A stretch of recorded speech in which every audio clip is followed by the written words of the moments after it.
Ladies and gentlemen, it is Championship Sunday, and this is a matchup between two squads that have yet to lose a single series in this tournament. My name is Rich. I'm going to be your host, and joining me on the desk, I got Sloot and Agora. Guys, I know right now, obviously we're on EU time in the NA.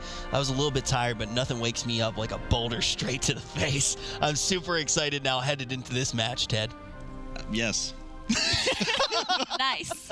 I mean, that was, I don't know what to say. That was just unfortunate. You know, everybody kind of came into it, a bit of resident sleeper in chat. Obviously, the mage team is going to win, and then it just didn't work out for them, man. Just had a bit of a choke performance, but it happens. Yeah, but it's also important to just talk about preparation, things like that. And the reason I bring that up, when we look at these two squads, Team PogChamp and Kjell's Angels, they have been teams that have prepared very well to get to this place in the tournament. And Nagora, what is it about these two squads that you think has put them in this position, put them in the best place you can be in the tournament, the two teams that have yet to lose? I think it's really just preparation, as you said, because both of those teams had very, very clean runs, both of them. Also, one of the teams, PogChamp, is running 2 range, which I don't believe any other team is running 2 range. Every other team is running either 2 melee or 3 melee, so they're the only team running 2 mage, and it's working out for them really well. They have really clean runs. They had a 2-0 as well coming in, and yeah, they're just both doing great, especially Kjell's Angels too. They have won against the number 2 seed and the number 3 seed, as far as I'm aware. So now we have number 1, 2, and 3 seed in the lower bracket, and we have Kjell's Angels and PogChamp, which is number 4 and 6, I believe, are in the upper bracket and in the final, and they're going to qualify one of them for the LAN finals. So exactly, that's one of the reasons that the stakes are so high here. But let's put that under a magnifying glass right now. Let's pull up that bracket and actually see what Nagora was illustrating so well. Team PogChamp and Kjell's Angels, look at the squads that they had to knock down to actually get here. Whoever does win goes straight into the finals, Ted. Yeah, it's going to be a really big matchup, and not just that, but I mean, one of them will be relegated down to the losers bracket, and when that happens, they're going to have to meet up with either Method or Raider IO. I mean, either way you cut it, there's a bunch of nastiness in terms of competition coming up, but this is going to be a titanic match. We already know, obviously, Jay's likely going to bust out the maze, so probably going to see some BRH action somewhere in this series yet again, but it's going to be a big one. Yeah, and that's also the thing that, Nagora, you brought up, and that's the idea that we actually have a team that is running 2 range. What is it that makes that so interesting, Ted? Because we have seen just a whole lot of melee so far in this tournament.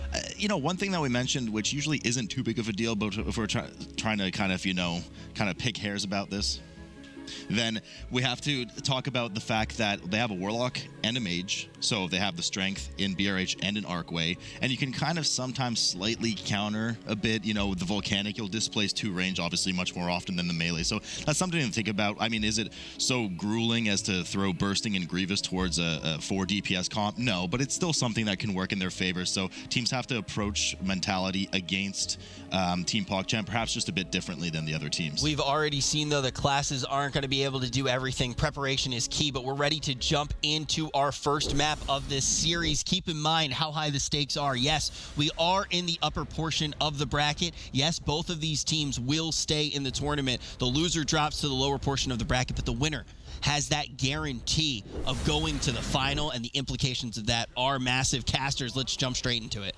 Rich, they're not just massive, they're explosive, because we do have the explosive affix here and volcanic. Now, we do have a tyrannical setting. Nagura, we do know some of these bosses are pretty dangerous, especially once we're getting to Skovald and Herja. We'll talk about that when we get there. But even this first pull here, probably one of the more dangerous pulls in terms of trash in the dungeon. You have this frontal dragon breath, and they have to babysit those explosives as well. Yeah, we also see the stuns coming out here on 3 members at the same time. We also see the ice block used even by Dr. J from Team PogChamp here to get rid of the stun, because of course you can only dispel one of them as a paladin. And yeah, it's a really big pull here coming out of both teams. Neither of them used Bloodlust, of course, as they wanted for the first boss, as it is tyrannical. But yeah, very difficult pack here to pull, and with explosive too, of course. Like, I'll just break the ice here, right? There's a boomkin on one team. Everyone calm down. Now, this is, but I mean, jokes aside, this is actually a pretty nice advantage for some of the trash coming up. There's a lot of casting, the Thunder Callers that we mentioned, the Rune Seekers as well later. So that beam is actually going to do a lot of work after this boss. But let's focus on Himdall here, a boss that doesn't actually die. You need to get to 10% in order to win. The most dangerous aspect of this boss is the Horn combo, which does a huge physical hit to the group. And then, of course, we have the 3 lanes of dragons that are random, Nagura. Yeah, so the 3 random dragons, we see them coming out right here. One interesting thing to note here as well is Team PogChamp did not actually use their Bloodlust for this boss, which might mean that they're going to use their Bloodlust later on for a big trash pull, or they want to go straight to Hersha and just use it on a... We don't know, we will see. But yeah, on this boss, the dragon's coming out, so you just need to pick the lane wherever the dragon is not there, and then you need to switch back to the lane where the dragon was just there, so you're safe. And in the meantime, of course, you want to make sure not to touch any of those swirling tornadoes that come out. Team PogChamp dipping quite low, as is expected for every horn, so we shouldn't freak out too much when we see them dipping below 30% HP there. As long as the healer is keeping them topped for that, and nobody's going in front of the boss for that frontal from the tank, then should be okay. They pop their Bloodlust now, though. Perhaps they were waiting for some of their CDs to come up after using it on that larger trash pull, so a bit of a late Bloodlust from them, but they end up using it. Kjell's Angel, in the meantime, at 42% on the boss, should be able to down it first on account of having that Bloodlust first, but you know, their CDs perhaps didn't line up so well, so the kill time on the boss might actually be a bit in favor of Team PogChamp. I'm sure they planned it ahead. I'm sure it wasn't an accident that 40 seconds later they're like, uh-oh, forgot to pop Bloodlust. Got them, Dr. J, forgot to pop Bloodlust again. No, I do believe what you said is that they used their big cooldowns on that trash pull earlier, and then they just waited until they're back up again. It's probably what happened. And as we can see, the boss percentage evening out here as well. They were 10% behind before the Bloodlust, and now they're pretty even. They're still a little bit behind, but yeah, they caught up with that late Bloodlust, and we're probably still going to get the same amount of Bloodlust usage out from the whole dungeon later on. Good view on Kjell's Angel's side, seeing that dragon energy go down on the board, really uniting the team together. As they start to move Himdall closer to his exit, I like to see this all the time, the min-maxing from the teams. 4%, 3% now for Kjell's Angels. On the left side, we see Team PogChamp catching up rapidly at 5% themselves, but Kjell's Angels ultimately do finish the boss first. PogChamp dealing with this last wave of dragons will not have to deal with the full wave, but all eyes on Kjell's Angels right now, as this pull coming up is really devastating. Yeah, so they see the patrol pulled with the big mob pull here. It's very, very dangerous because there's so many Thundercallers in there. There's healers as well, so you need to make sure you coordinate the stans and interrupts properly. As we can see here, knockback coming out of the Moonkin and the stun earlier coming out from the Windwalker. So just make sure you kite. You can see the tank walking away as well, as now they're just chasing the tank while being slowed a little bit, and then they don't cast anything. Kjell's Angels doing really well to deal with that pack, and of course that beam really doing the work that we were alluding to earlier. Now, there's a few different pulls that we see from some of the teams coming up in this hallway. Some do just a kind of a mass pull, a line of sight around the corner. We do have these explosives, so you want to make sure none of them are accidentally clipping you. We can already see the players kind of preparing there on the side to avoid that. Team PogChamp, though, opting to pull this big Sentinel, which is kind of a mini boss style mob, will add a pacification aura to his allies around it, and the only way then you can interrupt them is through silencing them. They're immune to CC and regular interrupts. Yeah, I think they also did the same pull as Kjell's Angels did, but the tank, while he was kiting, pulled the Sentinel backwards, and now they might not go out of combat and just chain pull. We see one death here coming in on Kjell's Angels, one of the Windwalkers that died. The Windwalkers keep dying, I don't know. It's just a common theme apparently that we're seeing, those poor melee, but fortunately they do make up for it with massive amount of DPS on several of the packs. Most of the packs about to die here. We do have the Boomkin go down, unfortunately. Nothing really that could have been done there. Already debuffed with that stun from the Thundercaller. Another death going down on the other Windwalker this time. They've already used their battle res. They're either going to have to release and run back or just wait for this mass res coming up. Fortunately, they died towards the end of the pack, so really wasn't too problematic, Nagura. Yeah, at the end of the pack, of course, they still cast their abilities, so if you don't kill it fast enough, that's probably because the Windwalker died, they didn't have enough damage to finish it off, and then they just ran out of interrupts, ran out of CC, and then if those casts go through and you're unlucky enough to get two abilities on you at the same time, as we saw on the Moonkin player there, then you just die, and it cost them 10 seconds for the 2 deaths, actually 15 seconds for the 3 deaths, but they managed to finish it off, so they didn't lose too much after all. Kjell's Angels already moving up towards the Hersha wing of the boss. Now, teams can go either way here. They can either go to Hersha or over to Fenrir. Most teams usually, or typically at least, go over to Hersha's side, as we're seeing Kjell's Angels do. Team PogChamp now rearing up for their big pull. We see them pull a huge amount of trash in the hall, making sure to take care and babysit, as we say, all of those explosives in the back. Warlock portals already set up just in case the tank needs to back up and kite and port right out of there, but they're absolutely melting. Huge damage coming up from the Fire Mage and the Windwalker. Warlock's just kind of hanging out, making sure that they take care of those explosives. Yeah, we see the Warlock actually not doing too much damage. They do have the Warlock advantage of having being this slow on all the mobs with the legendary ring. Kjell's Angels does not have the Warlock for that slow, but they're still being slower with all those big pulls. They managed to cut it properly and probably play it safer as well, as they have 0 deaths and played it really cleanly. But they're just a little bit slower here. They're also going to Fenrir first, which is something we haven't seen before. Yeah, so we're seeing the split. Indeed, Team PogChamp is going over to Fenrir, probably to kind of wait for that Bloodlust timer to come up. They do want that to be up for Herja, whereas some teams wait for Skovald instead, or they trying to kind of pull some extra trash, go to Herja, then Fenrir, and then have a third Bloodlust for Skovald. So we'll have to see how that works out for them. Doing well to Sheep and then move around the side. Fenrir is a kind of 2-part boss. You will have to get him to 60% in the first round, then he will run off licking his wounds, and you will have to fight back towards him during through some packs of wolves, of course, and then re-engage the boss. Kjell's Angels just now dealing with the 2 mini bosses before pulling Herja. Yeah, so Team PogChamp is on Fenrir now. They also pulled one of the packs with the boss here, as they only have to get him to 60%. He's doing his leap right now, where he targets random players in the group. He leaps to them. If they get hit by the leap, then it leaves a bleed on them that takes for quite a bit of damage. But you can dodge it by blinking, or you can even interrupt the whole ability by going invis as a mage as well. And yeah, we can see them on. They also caught up a little bit on the enemy forces, as we can see with this really big pull that they did in the hallway. They're on 75% now, while Kjell's Angels are on 59%. They did actually draw an extra 3-pack pull on top of Fenrir, so they efficiently cleaved that down. Something you definitely want to be doing with that Fire Mage, spreading that Ignite freely to everything. And it should be noted that teams only really need about 84 point something, 85% to be safe, going upstairs to the 4 Kings in a non-teaming environment, as the Kings will provide you with the almost remaining 16% that you'll need. Kjell's Angels now getting ready to pull Herja, of course, wife of Himja. She will be pulled over to usually the nature/lightning side of the platform, first dealing with that huge storm coming down, sitting in the bubble, and then every 30 seconds they will rotate the platform, usually with that tank frontal punt.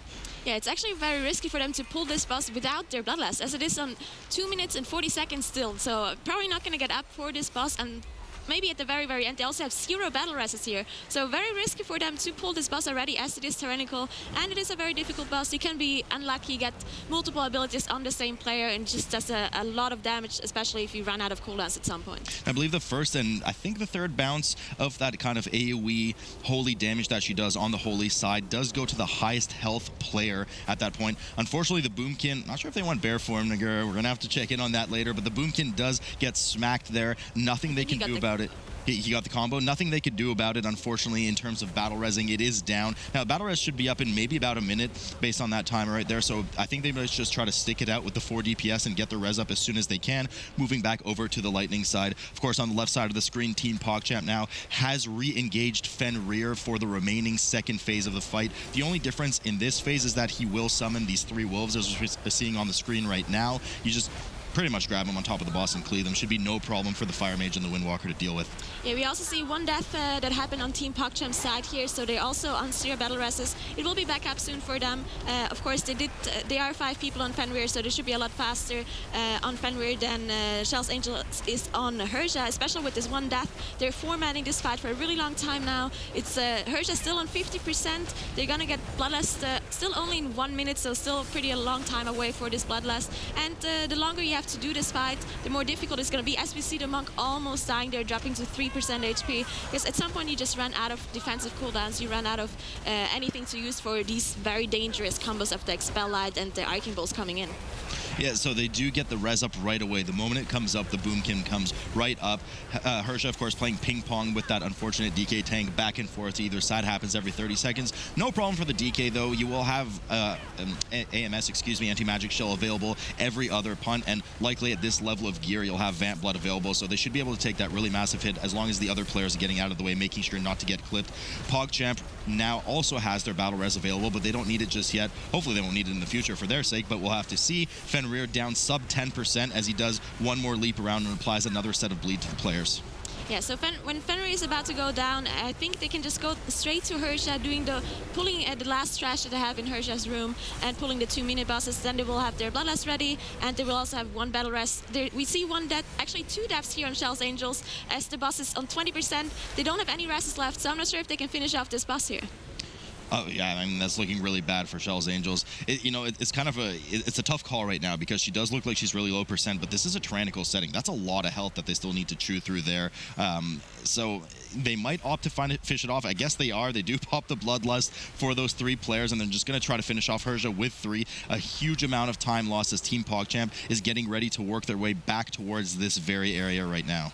Yeah, so they did pop the Bloodlust. That means the 2 players that are actually dead on Kjell's Angels, they do not get the Bloodlust debuff, so they can use the Bloodlust later on again for those 2 players, maybe on Fenrir or whatever they choose to use it on. As long as they have it back up for either the last boss or Skovald, it should be safe for them. But now they're very, very far behind, especially it just takes so long. They're still on Herja, 8%. It's still going to take them quite a while to finish off that 7% with only 1 DPS alive. As we can also see the Moonkin drop really low as he gets almost all the Expel Lights on him, share with the Holy Paladin, as there's only 2 targets available to get that Expel Light or the Arcing Bolt on them, because the tank is not an eligible target for those abilities. Fortunately, they do have that bear form for the Boomkin, so that does help them out a bit. Team PogChamp now doing a big pull leading up to Herja and her hallway, as you alluded to earlier. Opting, of course, to skip that Valkyrie that spawns on the side. We see it running towards the front of the screen just on the side there as the camera pans over. You don't want to pull that because, well, frankly, it doesn't give you any trash percentage, and it's a waste of time generally. They pull one of the mini bosses along with the trash pack, and they're going to time it so that they pull the holy version of this mob at an appropriate time so that they cleave them down and don't have these 2 mobs overlap their special abilities at the same time. Yeah, so we see Kjell's Angels actually managed to down Herja at this point. They managed to rest up both of the monks, and they should head to Fenrir now. There's still some trash they have to do on the right side here. They, of course, have 0 deaths now as they used all of them on Herja and 1 of them on the trash mobs. Maybe they should have saved that 1 rest on the trash, as their plan was to go to Herja right away. So using that 1 battle rest on the trash just cost them so much time as the Moonkin was set for so long. But now they're in 0 deaths and they have to get up to Fenrir, and they have to catch up quite a bit to Team PogChamp here. Catch up, I prefer Mustard, but either way, they have their work cut out for them. They will be doing a remaining big pull on the side there, and as you can see, already preparing for a line of sight. But let's focus here on Herja, one of the more dangerous bosses in this instance, coming up in a moment for Team PogChamp as they finish off these 2 mini bosses, which obviously mimic some of Herja's abilities. Now, nothing too dangerous about them. They don't do nearly as much damage, especially in this setting as the boss does, but they just take a while to kill. They have so much health. Yeah, they do have Warlock, which is pretty good at the multi-dotting, as we can see on Covenant and Taurus quite a lot. Oh, and yes. We see the Mage and the Woundbugger, they're not too bad on 2 target cleave, so they have a little bit of an advantage, I guess. Even though the Moonkin's pretty good at it too, so maybe not a big advantage at all. I heard Shadow Priests aren't bad either. Maybe they should run a Shadow Priest. Yeah, let's see how that works out for them. We're having Oymir, excuse me, just finished the last of his, or actually probably will get 1 more, but they're finishing off the Lightning at Solstin just now. Oymir will probably get 1 more round of Lightning cast. Kjell's Angels doing that pull well, executing it decently, and now heading over to, actually, did they lose another member there? I think they might have. Heading over to Fenrir's area. They too only need about 9% more trash, so probably going to pull a few of the mobs on top of Fenrir in the first phase, or in the second phase they might pull some of those extra wolf packs. Yeah, Team PogChamp already on 84%, so I believe they don't need any extra mobs up until they go to those 4 mini-bosses in front of Skovald. So after Herja, they can just go straight up. They're probably going to skip those 2 sentinels that are guarding the door, and then they're probably going to take some mugs too to get it up to the mini-bosses, as you can engage 2 mini-bosses at the same time with the trick with the mugs. So no surprise here, we're seeing the same 1 pack of 3 mobs pulled on top of Fenrir in the first phase of Fenrir here, really tossing them a bone. Herja pulled over on Team PogChamp. We see that Bloodlust come up right away. Part of the reason why they went to Fenrir in the first place was to wait for that Bloodlust timer. But of course, then they won't have access to it for Skovald. Probably not even actually for the final boss, Odin. But as long as everyone stays alive here, then they're going to already have a massive advantage because of the amount of time lost by Kjell's Angels with that death and kind of barely getting across the finish line with Herja. Yeah, they don't have the best comp for Herja with Mage, Windwalker, and Warlock. Warlock, in theory, has a lot of self-sustain, but Warlock is not very good for those like multiple big hits on them. So they have to make sure they use their defensive cooldowns properly. Mage probably use a lot of defensive legendaries as well, as without the defensive legendaries, a Mage is also pretty squishy, so everyone has to use their defenses to stay alive here. Holy Paladin usually very good at keeping people alive, and there's a lot of instant spot healing available to him. He also has defensive like a sacrifice, and probably also running Ishkar's that is a shield on that you can use on friendly players. Ishkar. I don't know why I love saying that name so much. Team PogChamp moving over to the Lightning lightning round again. Players need to stay in that bubble to mitigate 90% of the lightning damage that kind of splashes out on the rest of the arena. They look like they're in a good flow here. As soon as you've done one transition from lightning to holy and back, we've already seen the peak of the damage for each element on either side. But the only problem comes, as you said earlier, Nagura, is if you're using a lot of CDs to even survive those in the first place. If you start running low on those, you're going to get in trouble and someone's going to have a bad time. Fenrir going over to his second phase, and Kjell's Angel chasing him down, pulling the remaining 3 mobs of trash that they need on top of the boss. And after downing this dog, they will be able to head upstairs as well to those Spirit Kings. Yeah, so both teams are in pretty even percentage enemy forces. It's 84% for Team PogChamp, 81% for Kjell's Angels. So Kjell's Angels needs to kill a little bit more trash before they go up, but they did use, I believe, the Bloodlust for the two remaining players. Yep. So for the 2 Windwalkers, they did pop the Bloodlust on Fenrir. So now they have a little bit of misaligned CD on that Bloodlust for the later bosses. So some of them are going to get Bloodlust for Skovald, and some of them maybe have it for the last boss, maybe not, don't have it at all. Persia back to her lightning phase on the left side for Team PogChamp. They probably have one more full rotation. I mean, again, we said these are tyrannical boss. 20%, 1/5 of the HP is still a fair bit to go. Fenrir, nothing to scoff at either. 35% there. And, you know, there's a bit of damage lost, especially for their team with the double Windwalker, depending on how far away some of these characters need to run during the fixate. But they should be able to chase it down, as Windwalkers are generally, obviously, one of the more mobile classes for the melee, unlike a DK or a Paladin. Persia now heading over to what will likely be her last phase here on the holy side. They should be able to finish her off here before needing to transition back to lightning. They might not even actually transition back. I would just probably get punted into the wall at this point if she's going to do it, and just finish it there. He does pop that IBF to make sure that he doesn't get moved. One note as well here, Elserat, the Holy Paladin in Team PogChamp, was almost out of mana at the very end of this fight, so you can see just how healing intensive this fight is. He also did barely any damage, of course, as he had to focus on all that healing going on for the Afterstorm and those Arcing Bolts and Expel Lights coming out. Now we can see them skip those 2 Sentinels and go up to Skovald. They have to do those 4 mini-bosses first, as we talked about earlier. If they take one of those max, they can engage 2 of them at the same time. But now that Kjell's Angels is on 80% on Fenrir, they're not actually that far behind anymore as I thought they would be, because I think they just have so much more single target damage with those double Windwalkers coming out. Yeah, certainly something to consider, but the other thing we have to consider is there's the 5 death difference between them. Yeah. 25 seconds is pretty big considering how relatively close these 2 teams are on this map. Kjell's Angels downing Fenrir right now, and will be heading upstairs in a similar fashion to Team PogChamp. Now, the way these 4 kings work for those at home is they each have their own kind of ability or buff. Every time you kill one of them, it buffs the remaining ones with that buff. So ultimately, the last 2, which you have to pull at the same time, will be, you know, much more powerful than the first version, including the last one getting the buff from the one you kill, being the strongest to fall. We do see that they're likely using the mug trick here. They cast it on the left one, triggered the right one, and brought them together, and will cleave these down and then pull the remaining 2 together after that.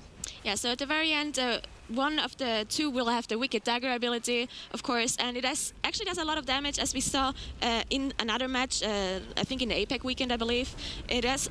That's actually really smart. They used the mug on, they used an extra mug on the ad that gets spawned on the side. So they essentially are pulling all 3 of the kings at once instead of just 2 to play to the strengths of that multi-dotting and cleave from the mage. Oh, I've actually never seen that before. That was very smart. Yeah, you can see all 3 of them engaged right now. So they only have to do the last one by itself at the very end. As I talked about, the Wicked Dagger doing a lot of damage, even if it is tyrannical. And tyrannical does not buff mini-bosses. It is 45 that buffs them, but it's still just so much damage. And if you have no armor like a mage or a warlock does, or barely any armor, then it's probably going to hurt a lot. As we can see, Muscle Brow dropped really low here, the Windwalker. Yeah, it's a really interesting strat here, really smart from them, but of course it does increase the riskiness and damage output on the group. Not to mention, there is the Severed debuff that will go out on the tank occasionally, increasing their damage taken by 20% if it lands successfully. Dr. J dipping really low there. I mean, this is just the kind of damage output we're going to see from these Wicked Daggers now. It's going to hit you for about 70-80% of your HP. They just hit so hard. Kjell's Angels has as well moved upstairs. We can see them starting to do a similar strat as well with the double kings. We'll see if they extend it to a 3rd, though. Yeah, so Kjell's Angels as well on those mini-bosses now, so it's a lot closer than we thought it's going to be after the struggle that they had on Hersha, while Team PogChamp actually played everything pretty cleanly up to this point with only 1 death coming in, while 7 deaths for Kjell's Angels. Of course, it's going to be 30 seconds difference for them with those extra deaths, but they might just, as I said, they have a lot of single target damage with those double Windwalkers, so if they play it cleanly from here on out, they might be able to get a close match here. Maybe, but I mean, they did get that extra death as we saw earlier for Kjell's Angels. Now they're moving over to the remaining Kings as well. Team PogChamp cleaning up the remaining 2. The reason they're constantly kiting away from these honored ancestors is because if the ancestor reaches the king that cast them in the first place, it will heal them for 10% of their health. And apparently that's a bad thing because you want to kill these guys and not heal them. They do finish it off, and now they'll have to start the RP with Skovald as he kind of rumbles up the bridge and starts talking to Odin about some evil shield. Yeah, so there's still 3 minutes and 30 seconds on Bloodlust for Team PogChamp, so they probably won't have it for Skovald. The RP takes quite a while, but it doesn't take 3 minutes, so they probably won't have it unless they want to use it on the very, very end of the fight. So Skovald has a couple of difficult abilities that the team needs to deal with. As we said, it is tyrannical, so it has a Fell Blaze charge, which targets one player at random, and it will charge to that player's location after a few... It's like a second or so that you have time to react. Of course, if you're a melee player, you have a little bit less time to react because the charge just damage when he reaches your location. So if you're a ranged player, you want to stay pretty far away and try to dodge it with either a blink ability or a disengage, or a Warlock can use his teleport or a gateway or something like that. Dipping really low there, so it took ages finally, but the RP is done. Now, there's the shield ability here. Typically, the tank picks it up. Everyone needs to stand behind the shield. It does a lot of damage, obviously. It will kill you, the Ragnarok, if you're outside, but the trick here is really to pop the shield at the very last second as the channel's starting, is what it will do is perfectly seen right there from Team PogChamp. It will immune you from his next ability, which typically is a charge. Sometimes it's a Savage Blade on the tank, but you kind of get a freebie there with that shield, allowing everyone to safely sit in there and not have to worry about moving and get some extra damage in. Afterwards, Skovald will pick the shield up himself, shield himself, and cast fire all over the area, including these 3 flames of woe that spawn on players. So you want to make sure that you're close to the boss so that they spawn near him and you can efficiently cleave everything down. Yeah, you can also see that the players, all the ranged DPS, the mage and the Warlock, stacked up for that shield and to spawn the elementals, as you said, and then they spread out immediately afterwards to get ready to dodge this Fell Blaze charge. As we can see Kjell here standing far away, close to his gateway, and we see Dr. J, the mage, just a little bit outside of the screen, ready to blink the Fell Blaze charge. Seb's doing well there. Of course, he uses active mitigation. You do want that up during the Savage Blade cast on the tank, otherwise you'll incur bleed. Nothing too dangerous, but it does stack if you start to fail it too often. King Skovald using Ragnarok, and now about to steal the shield from them in a moment, getting ready to cast his version of the shield and adds, and got King Skovald down to 80% for Kjell's Angels. But again, I mean, the 30 seconds difference between the teams, they're really gonna have to pull out some ridiculous damage. They should be having access to the first 3 members worth of Bloodlust soon. Yeah, so Kjell's Angels caught up quite a bit when it comes to boss HP. So as you said, they're only 30% behind in boss HP, but 30 seconds is quite a bit of a loss that they got from all their deaths coming in. And of course, they lost a lot of time on Hirsch as well on top of that. So they're gonna have a hard time to catch up unless they just pull out all their Synodarias, which is also one thing to mention actually on Odin, as Odin starts with 100% HP and he actually dies at 80%. So for 50% of the boss fight, there's a legendary Synodaria, which is a leather legendary, which every leather user can use. So both of the Windwalkers and the Moonkin can use that legendary, and it will increase their damage by an insane amount for the first 10%. If I'm not mistaken. 20%, I believe. Oh, did they nerf it down to 20? I thought it was 100 and you heal for 30. Anyways, ridiculous amount nonetheless. An advantage that Team PogChamp only has with 1 member, but they do have their Bloodlust coming up in 29 seconds, so they will have it available for Odin. Likely they will save it for that Valkyrie buff phase because of the way damage works multiplicatively. Can't talk today, chat. I'm sorry. King Skovald. Yeah, it's tired. It's tough. Gone King Skovald going down for Team PogChamp in a moment. There's no trash left in the dungeon. Nothing else they need to skip. As soon as Skovald dies, Odin will jump down and start a bit of RP as well. And once you talk to him and trigger the event, you will begin the fight. Yeah, so Odin on the fight. Unfortunately, your battle resist won't help you on Odin, because if you die, a Valkyrie is actually going to fly you up on one of those platforms, as we can see on the left and on the right of the boss fight. So you're not restable, and you can't use any of those battle rests anymore. The other ability from Odin is that he spawns 1 at that casts an AoE ability. It's a cast. It's a really long cast, so you have a long time to interrupt. The only problem is that sometimes Odin drags all the players in, and then you have to spread out, get out of his AoE. And while you're spreading out, the ad might still be there, so the ranged players have to interrupt it. But we have 2 ranged DPS on Team PogChamp, so it shouldn't be a problem for them. Unfortunately, one of the Windwalkers on Kjell's Angels just got Skovalded, and they they did have another death, having to use their last battle res. We are seeing Team PogChamp here getting ready to pull Odin, and unfortunately Skovald has reigned supreme for Kjell's Angels, Ragnaroking the entire group and finishing everyone off. That is likely going to be a full wipe from them. The Blood DK can solos. I've done it. It takes a very long time. Takes ages, haha. It takes a very long time. It's just not worth it. The DK is just going to kill themselves. 15% is too much. They're going to have to come back and repull. So all eyes on Team PogChamp right now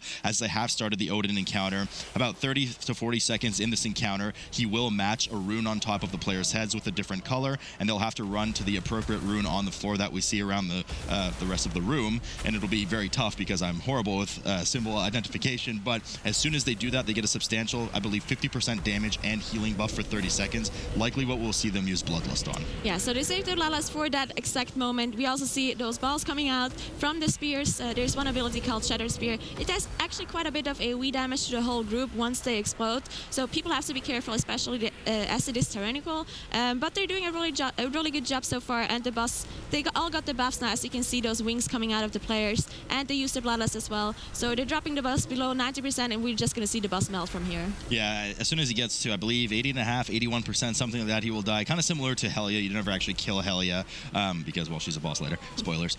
Because you never actually have to kill her. Just got to get him down to 80%. He does do one more drawn. The ad that he spawns, of course, does need to be interrupted in a moment. Should be no problem for them. We'll likely see the beginning of one more rune phase towards the end, and they'll finish it off during that Valkyrie phase. But at this point, with the full screen, we can likely guarantee that they will be able to finish this boss off in a moment. Yeah, usually Odin is not one of the most challenging bosses in House of Valor. Skovald and Herja are much more challenging, so I don't believe that the Team PogChamp is going to have a problem finishing off this boss, as there's only 5% boss HP left to get through for them.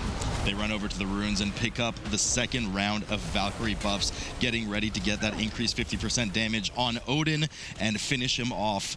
They have about 3% left. Now, there's a really annoying thing, of course, where players can actually keep DPSing the boss after he dies and try to win damage meters, and it wastes everyone's time. So hopefully we don't have to deal with that. But Odin is going down here, and Team PogChamp with another commanding win to take the series 1-0. And that's the real thing to talk about, right? They're showing right here, Team PogChamp, why they are one of the teams that has gone undefeated. They don't make many mistakes there, but on the other end, we see quite a few mistakes come in on the other side of things for Kjell's Angels. And what do you think caused that? We talked about how they've been so well prepared headed into this. Do you think maybe they front-loaded their practice a little bit, focused on dungeons, or do you think it was just small mistakes, Nagora? I think their biggest mistake was using that battle res on the trash, because once their strategy was to go to Herja first, which is questionable, but if it worked out for them in practice, I don't see why not. So they did go to Herja first without having that Bloodlust ready, but then they didn't have a battle res, and I think that was the bigger problem than not having Bloodlust, because as the Moon King got this combo with the Arcing Bolt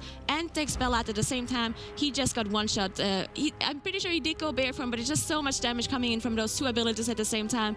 You could say it was a little bit unlucky that happened and he got the combo there and died, but it was also their fault for not having the battle res, going to Herja first, and not having the Bloodlust. I want to follow up with you really quick as well, because one of the interesting things about Kjell's Angels is the fact that there are a bunch of leather workers. So one of the cool things that actually could have happened that we talked about on that last boss, everybody can rock Sandarias, aka the legendary eyewear during progression to pad and look really good. But the thing is what do you think they're actually going to select here as far as dungeons are concerned? They have to think about their Moonkin. Is there anything in particular that you think kind of sets them above in dungeon selection? I think they have a very big problem now, as we talked about earlier. Team PogChamp has a mage and a warlock.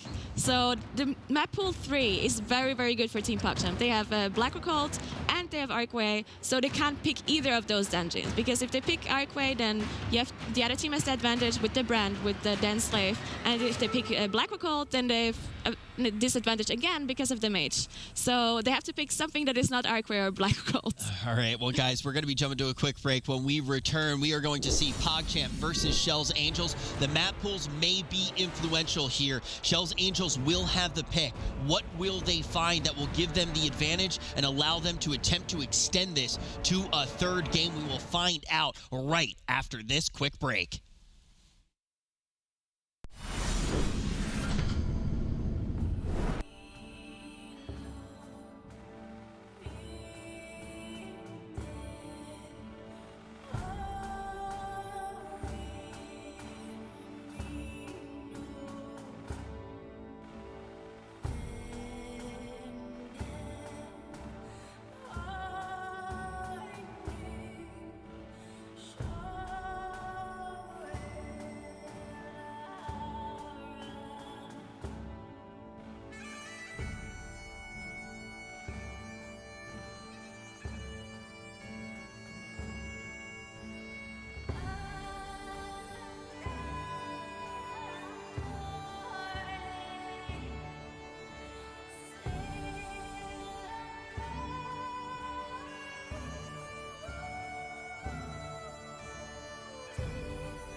We are currently moving through the only two teams that remain in that winner's portion of the bracket. PogChamp have the advantage here, not only because they were able to win the first map, but because they have one of the best setups for this particular map pool. They got the Warlock and they have the Mage, but Kjell's Angels, they get the map pick and they have done something a little bit crazy. I think it was probably their best option. My name is Rich. I'm going to be your host, and to talk about everything that's going on, we got Nagora and Salute. We heard quite a bit from Nagora about what the possibilities really would be here for Kjell's Angels. So what do you think of the pick that they actually made? I mean, Seat, they couldn't go. They had 5 remaining maps to pick from. They can't do Arcway. They can't do BRH because that plays into the strengths of the other team. So they had to do one of the other 3. Lyra Karazhan, which again, pretty strong for that Fire Mage. Blackrock Hold, which they can't do. Seat, that they did. And Cathedral, which, Cathedral could have been a viable option as well. But, I mean, Seat it is at the end of the day. And compared to the MDI last year, we saw quite the bloodbath on Seat, especially in the global, in the Grand Championships. Teams know for a while now that this is going to be a dungeon that's going to be forced later. And they've had a lot of practice on it. And we've seen a few Seat runs in the China series, if I'm not, the China regionals, if I'm not mistaken. So the teams have practiced this. It's much cleaner now. But it's definitely still that dungeon that on live you go, oh, what did my key turn into? Well, I'll see you guys next week. Who else has a key? Who else has a key? Yeah. I definitely do agree there, but the thing is that we also need to think about Nagora. Do you feel like this is a pick for kind of what Salute touched upon, gotta avoid 2 dungeons, right? Do you think it's just taking that into account, or do you think they're looking at Cathedral, they're looking at Karazhan and going, okay, with our composition, we should shine in the Seat? I think Seat, Moonkin is pretty good in Seat except on the last boss. Like Moonkin is really good for all the other bosses and for the trash in general, so Moonkin definitely very good there. On the last boss, you have the double Windwalker, which is really good for this burst window that you have for the last boss. So I don't think it's a bad map for them. The only problem is going to be that fortified coming in, and double Windwalkers do have problems surviving things, and the trash is very brutal in that dungeon, so they're probably going to have a hard time surviving there. Well, Windwalker is actually nuts on Laura. I think that's definitely a fact. You go in, you can kind of say your cooldowns are relatively quick, so they're going to be up for each and every time Laura is vulnerable, and then you can just go and you basically, this is how you play Windwalker. You just push all the buttons at the same time, and Laura will get melted. And not just Laura, the first boss has the 200% vulnerability as well when you get out of the face, so another advantage there for the Windwalkers. I'd actually almost say advantage, though, to Team PogChamp on Saprish, the second boss, because you have the cat, you have the triple target, which, is good for Boomkin, but the Mage at least is spreading, Ignite, and of course the Warlock's going to have an absolute field day on that boss. And if they don't play well enough to keep the cat near Saprish by baiting it and making sure none of the players are too far, those Windwalkers are going to suffer with a lot of damage loss. Depending, too, I mean, Warlock is quite good in this dungeon, depending on how you actually want to do it when you equip Sacrilash. But, guys, we're going to find out all of that right now. We're jumping straight into the action. It's time for Seat, a dungeon we do not get to see every day, but it has been broken out here in the final hour on Championship Sunday. PogChamp versus Kjell's Angels.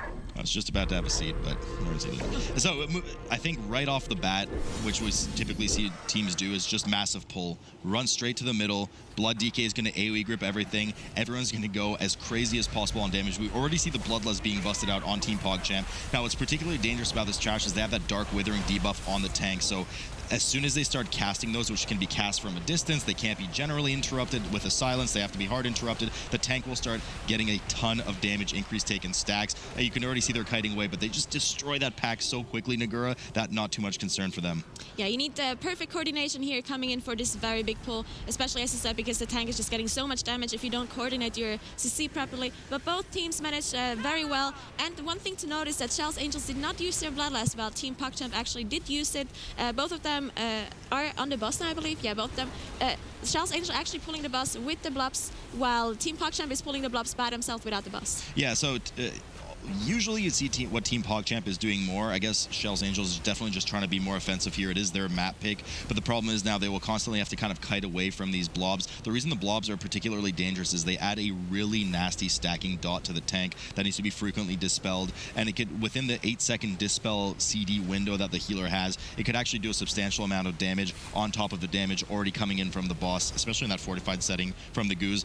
On top of which, they also drop Sanguini Linguini. So you want to make sure that you're getting out of that. So it's a bit of a pain in the butt for Kjell's Angels, but if they could pull it off, it should be an advantage to them.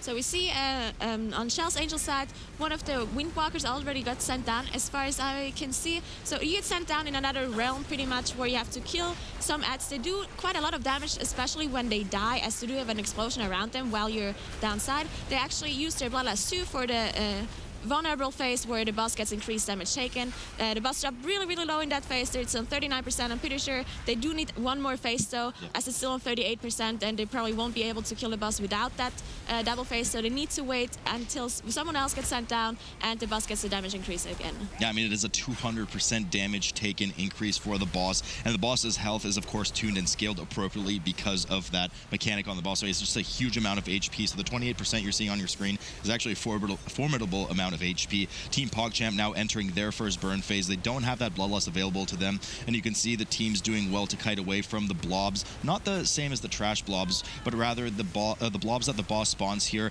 If they will slowly run to the boss, and if they reach him, will explode for a substantial amount of damage on the group. So you can see them kind of slowing them. A bit of an easier job perhaps for Team PogChamp because of that Sacrilege slow from the Warlock. But as long as they don't reach the boss, especially during this fixate phase, they should be good to go. Yeah, we actually see Team PogChamp getting the boss really low without Bloodlust. So they actually got the boss lower than Team Kjell's Angels during that first stun phase that we saw come out here. So they had a lot of damage then without the Bloodlust, which is very impressive. They even got him to 13%. I'm pretty sure they're still not going to be able to kill the boss. As you said, it just has a lot of HP, so they're probably going to have to wait for that second stun. And the Bloodlust on their first pack, on the trash pack, didn't actually cost them at all. And they will have it back up a minute and 30 earlier than Kjell's Angels, so a little bit of an advantage there, I guess. So we see the banish coming up on the side for one of the goos, likely either to proc Cephas or perhaps it was a completely defensive play just to buy them a bit of extra space, real estate for the group to move away for Team PogChamp. Kjell's Angels waiting for that RP with Ilaria to happen and being efficient while doing so, pulling some extra trash with them into this kind of Draenei HUD as they go along, getting some extra percentage while the RP's done. The RP will of course carve out a portion of the wall in front of you on the right side of the screen, and the players will then have access to kind of a gauntlet event going into the next area. Yeah, so we see Team PogChamp doing the exact same thing, and once the RP is over, as you said, the door opens, and then you have to kill 3 of the portal keepers, whatever they call it, the rift. The Wardens. The Rift Wardens, exactly. They have to kill the 3 Rift Wardens. They have a set location now, actually. They used to spawn in random locations, but now they're on a set location, so there's no RNG involved with that one.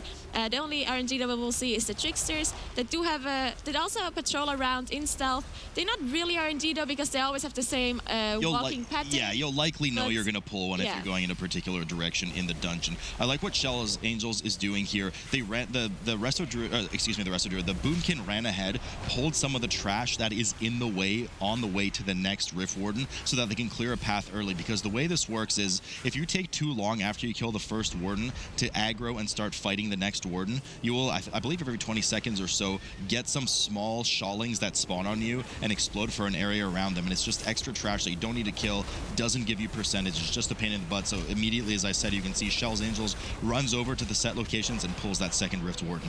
Yeah, so they're a little bit ahead now to Team PogChamp. Team PogChamp still on the first Rift Warden, while Kjell's Angels is fighting that second Rift Warden, doing a pretty big pull here. We can see one of the Windwalkers just doing an insane amount of damage, infinite damage coming out of the Windwalker here. And once they kill the second Rift Warden, they just have to go to the third one, and then the second boss is available to kill for them.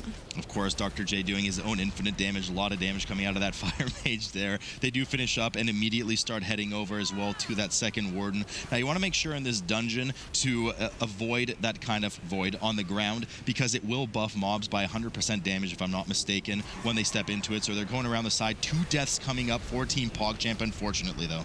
Wow, so we also saw 1 death coming out of Kjell's Angels, but it was only a DPS, so it was fast recoverable. Well, if the healer dies, then it's a lot more disastrous for the whole group. As we saw Elsrat and Dr. J die here, but they managed to recover a little bit as the tank was just kiting and all the DPS were kiting. We see Musclebrad die as well now, so we have 3 deaths coming out of Team PogChamp from this pool. It was a pretty big pull as they pulled all that trash to that second Rift Warden. I guess they just didn't coordinate their stance properly, and once the healer and the mage died, they just fell behind with their interrupts fast and with their coordination and decency.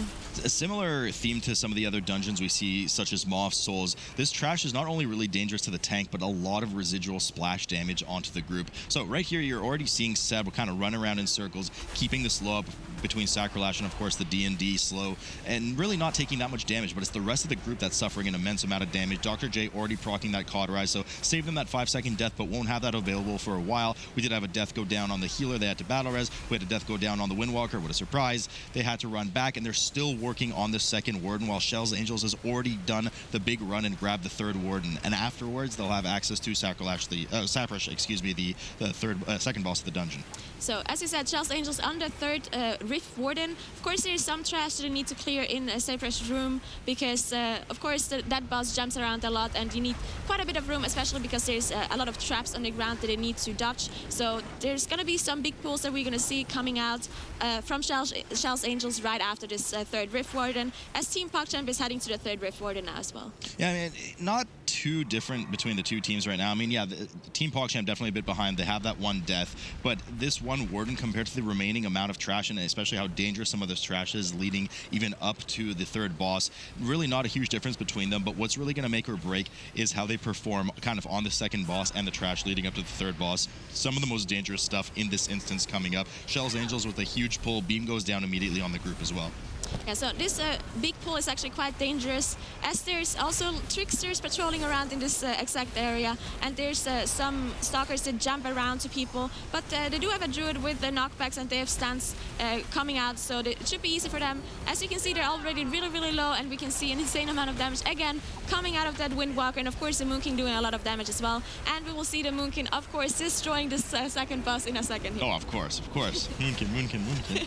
You know what, better than hearing Jack talk about healing, that's absolutely certain. Team PogChamp still dealing with their third Warden at 45% right now. Shell's Angels finishing up this big pull, getting ready. Actually, there might be one more path that they need to deal with, but Saprash has spawned. We can see that in the distance there on the top right of the screen. They do end up pulling the boss. Now, this boss is shared health pool with essentially a hunter and his two pets. The cat will jump to the furthest target from there. As you can see, the Moonkin is getting in melee range, which we kind of alluded to before the match started, to make sure that the cat doesn't spawn too far. Tank intelligently drags it over to Darkfang after it leaps away. That way the Windwalkers have access to cleaving all three of the bombs at the same time. Yeah, the Shadow Wing also jumps and does a cast. If you don't interrupt the cast, then everyone gets disoriented, so you definitely do want to kind of interrupt that cast with multiple people, as one probably is not enough, and it jumps far away. So you can see the Moonkin, as Slut said, standing really, really close, spawning the cat close, and having everything just be very close together so the Windwalkers can cleave everything at the same time. If I'm not mistaken, Shadewing also jumps to a player. Yeah. If I'm not, so the Moonkin doing kind of double duty here by sitting in the melee range. They're really handling this well, as long as they keep obviously spreading out for this quaking and moving away from the traps that the boss spawns immediately, because those traps have a really quick arming time. We're talking like 1.5 seconds, something like 2 seconds. And if you get caught in one of them, not only do you take a bunch of damage, but it will stun you for a while. I believe it is a magic debuff, so you can't be dispelled, but rather just not get in that position in the first place.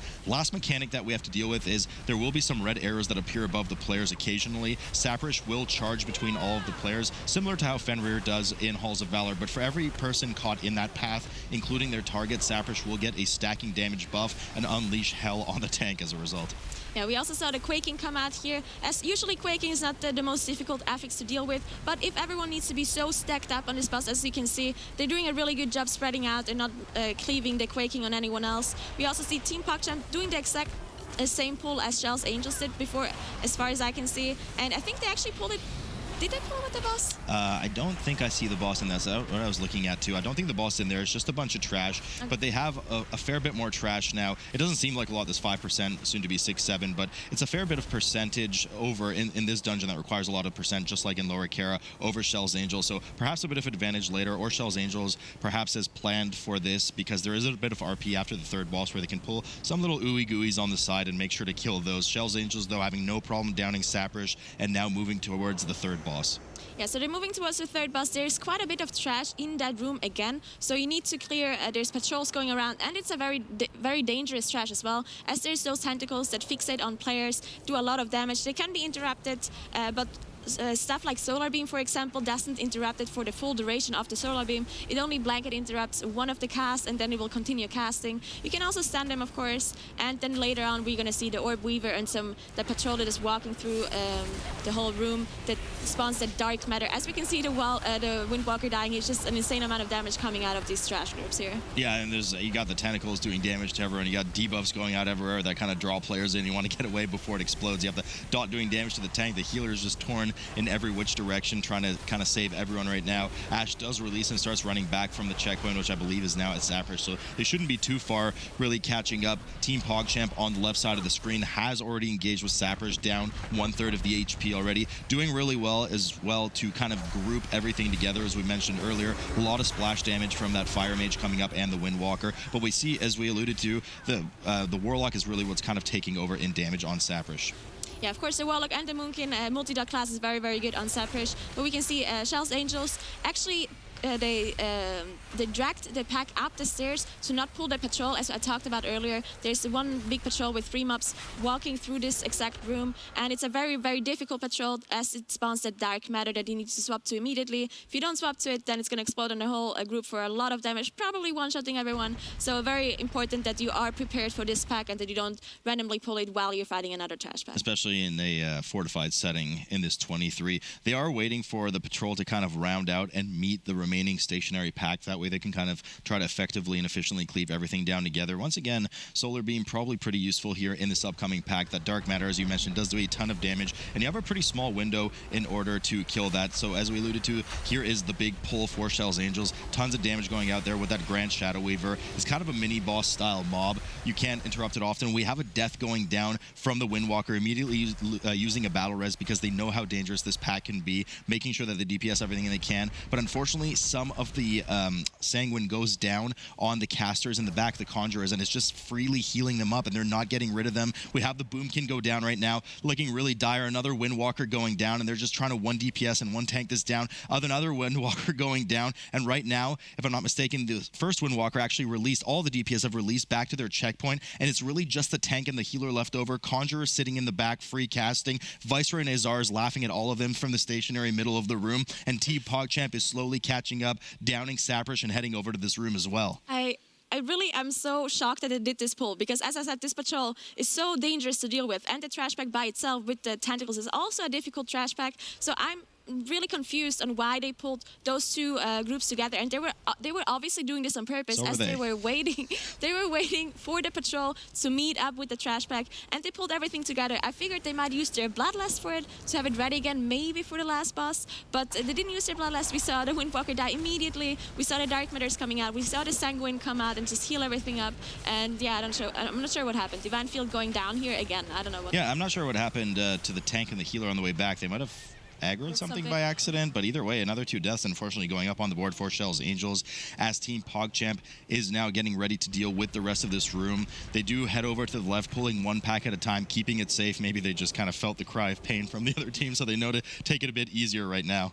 We saw Shelly here having the double fixate from both of the tentacles, dropping really, really low. As we can see, there's just so much damage coming out of this dungeon here on a 23 fortified setting. Those trash packs are very, very dangerous, and we see the debuff that draws everyone in also does a lot of damage on the player who has the draw in debuff. Now we can see the patrol behind them as Dr. J moves up to make sure to not pull it on top of this pack.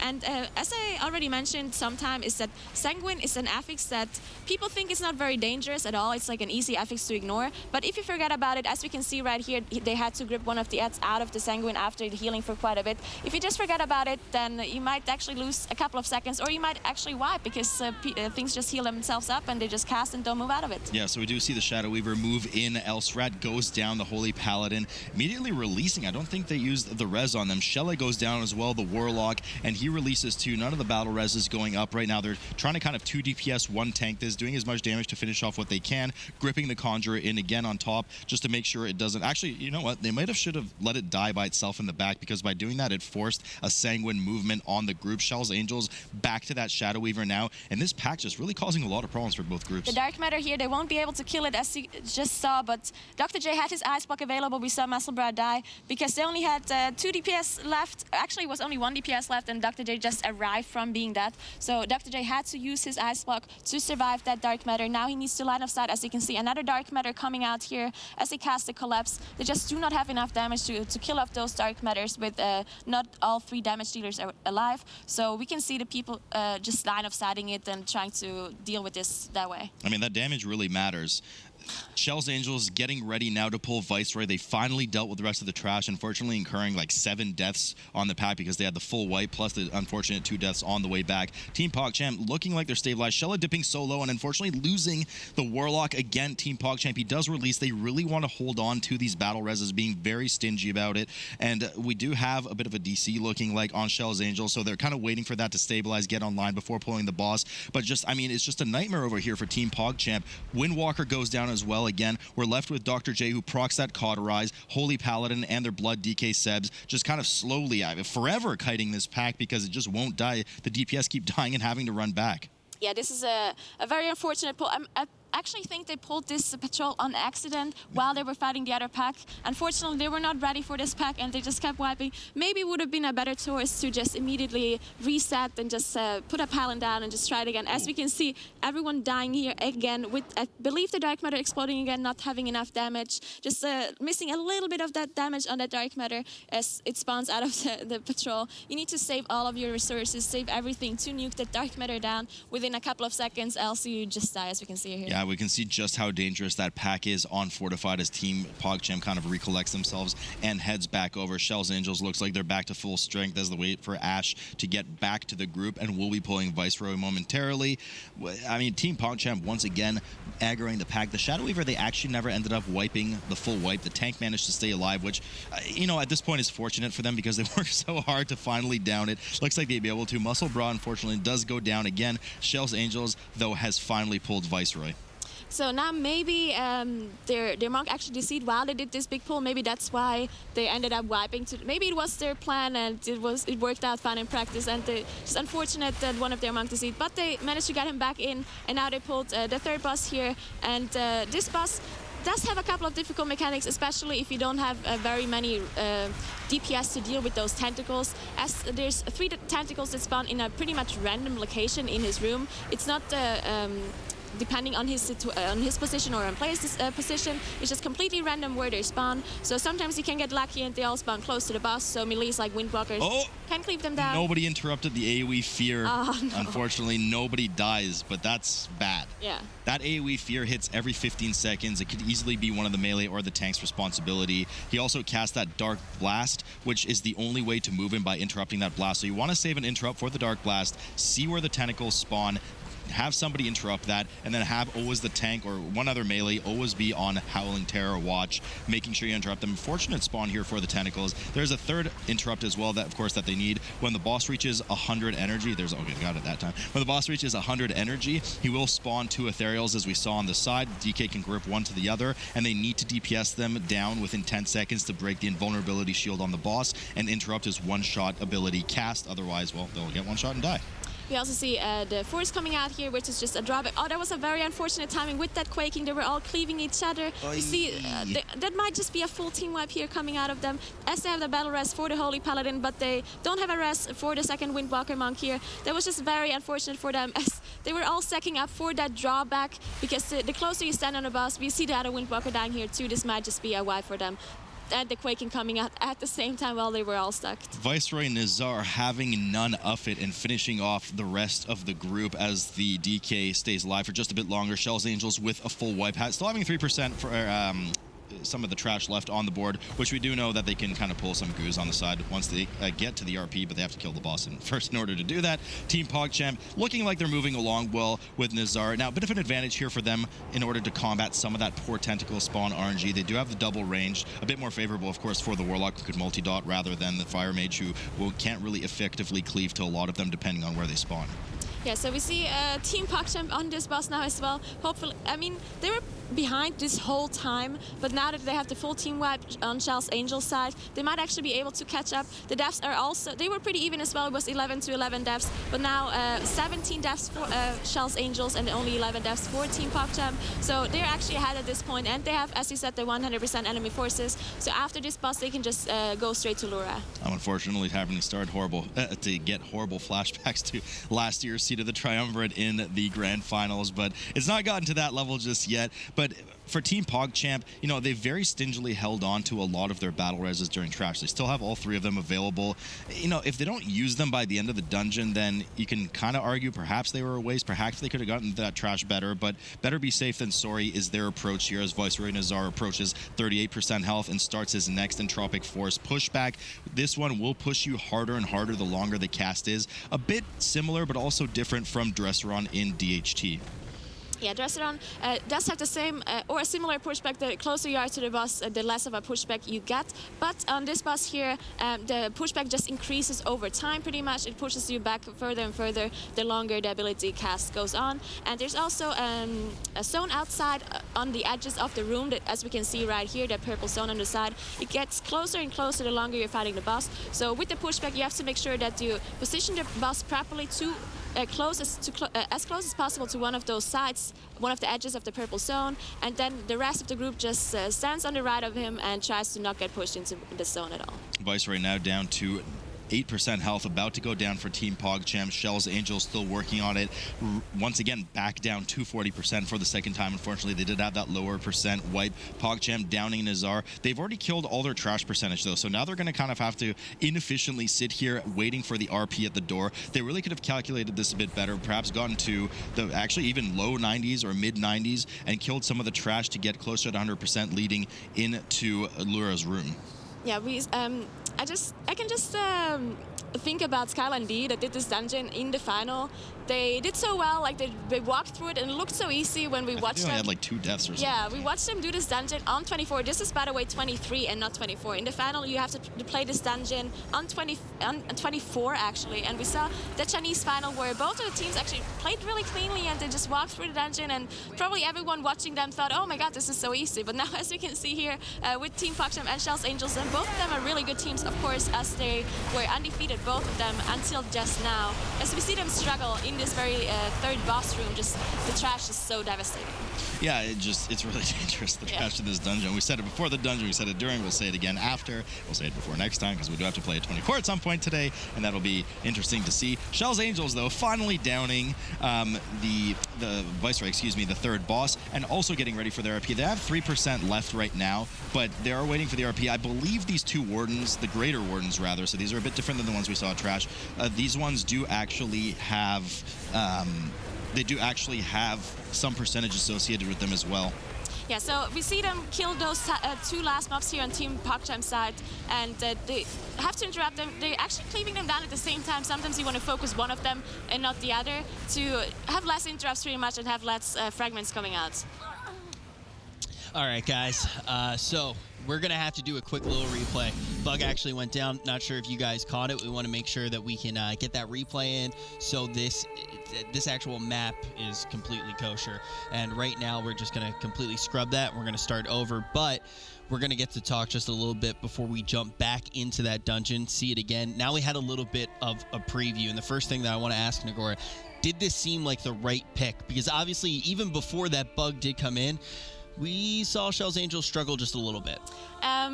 It looked like the right pick up until this third boss room, where they did this huge pull that I talked about, where it's like, why are they pulling this? What is the plan here? Where they wiped? I'm not sure if the bug happened for that pull or if it was later on, but if they managed to do this pull, actually, then it's a good pick for them, and I don't know, maybe it's just a bug that caught them so far behind, and that's why they wiped on the boss as well. I'm not sure what exactly happened, but maybe it was a good pick for them if this didn't happen. Exactly, and both of these teams, keep in mind, they have not dropped a series yet, so that's why it is kind of interesting. We see this map get picked, and these are two teams that we've seen go through a lot of dungeons without actually having any deaths, and all of a sudden both of them hit double digits in this one. The bloodbath, the great seed bloodbath of 2017 has returned. I mean, it's rough. We say it, and we say it for some of the dungeon. We see the teams do really well. We talk about Tyrannical, Shade of Xavius, and Melandris, but these dungeons are 22 and sometimes 23, and it's a bit easier to focus a really good strategy around one boss like Melandris, even in a 23 setting, making sure that there's not too much damage output, baiting the image as well, just as an example. But I mean, a fortified seed is just such like a crazy wild card. There's just so much ridiculous amount of damage going out, and sometimes it's hitting the wrong people in the wrong place. We said it, the Shadow Weaver, so much damage. Both teams get to it. No more professional way to describe it than.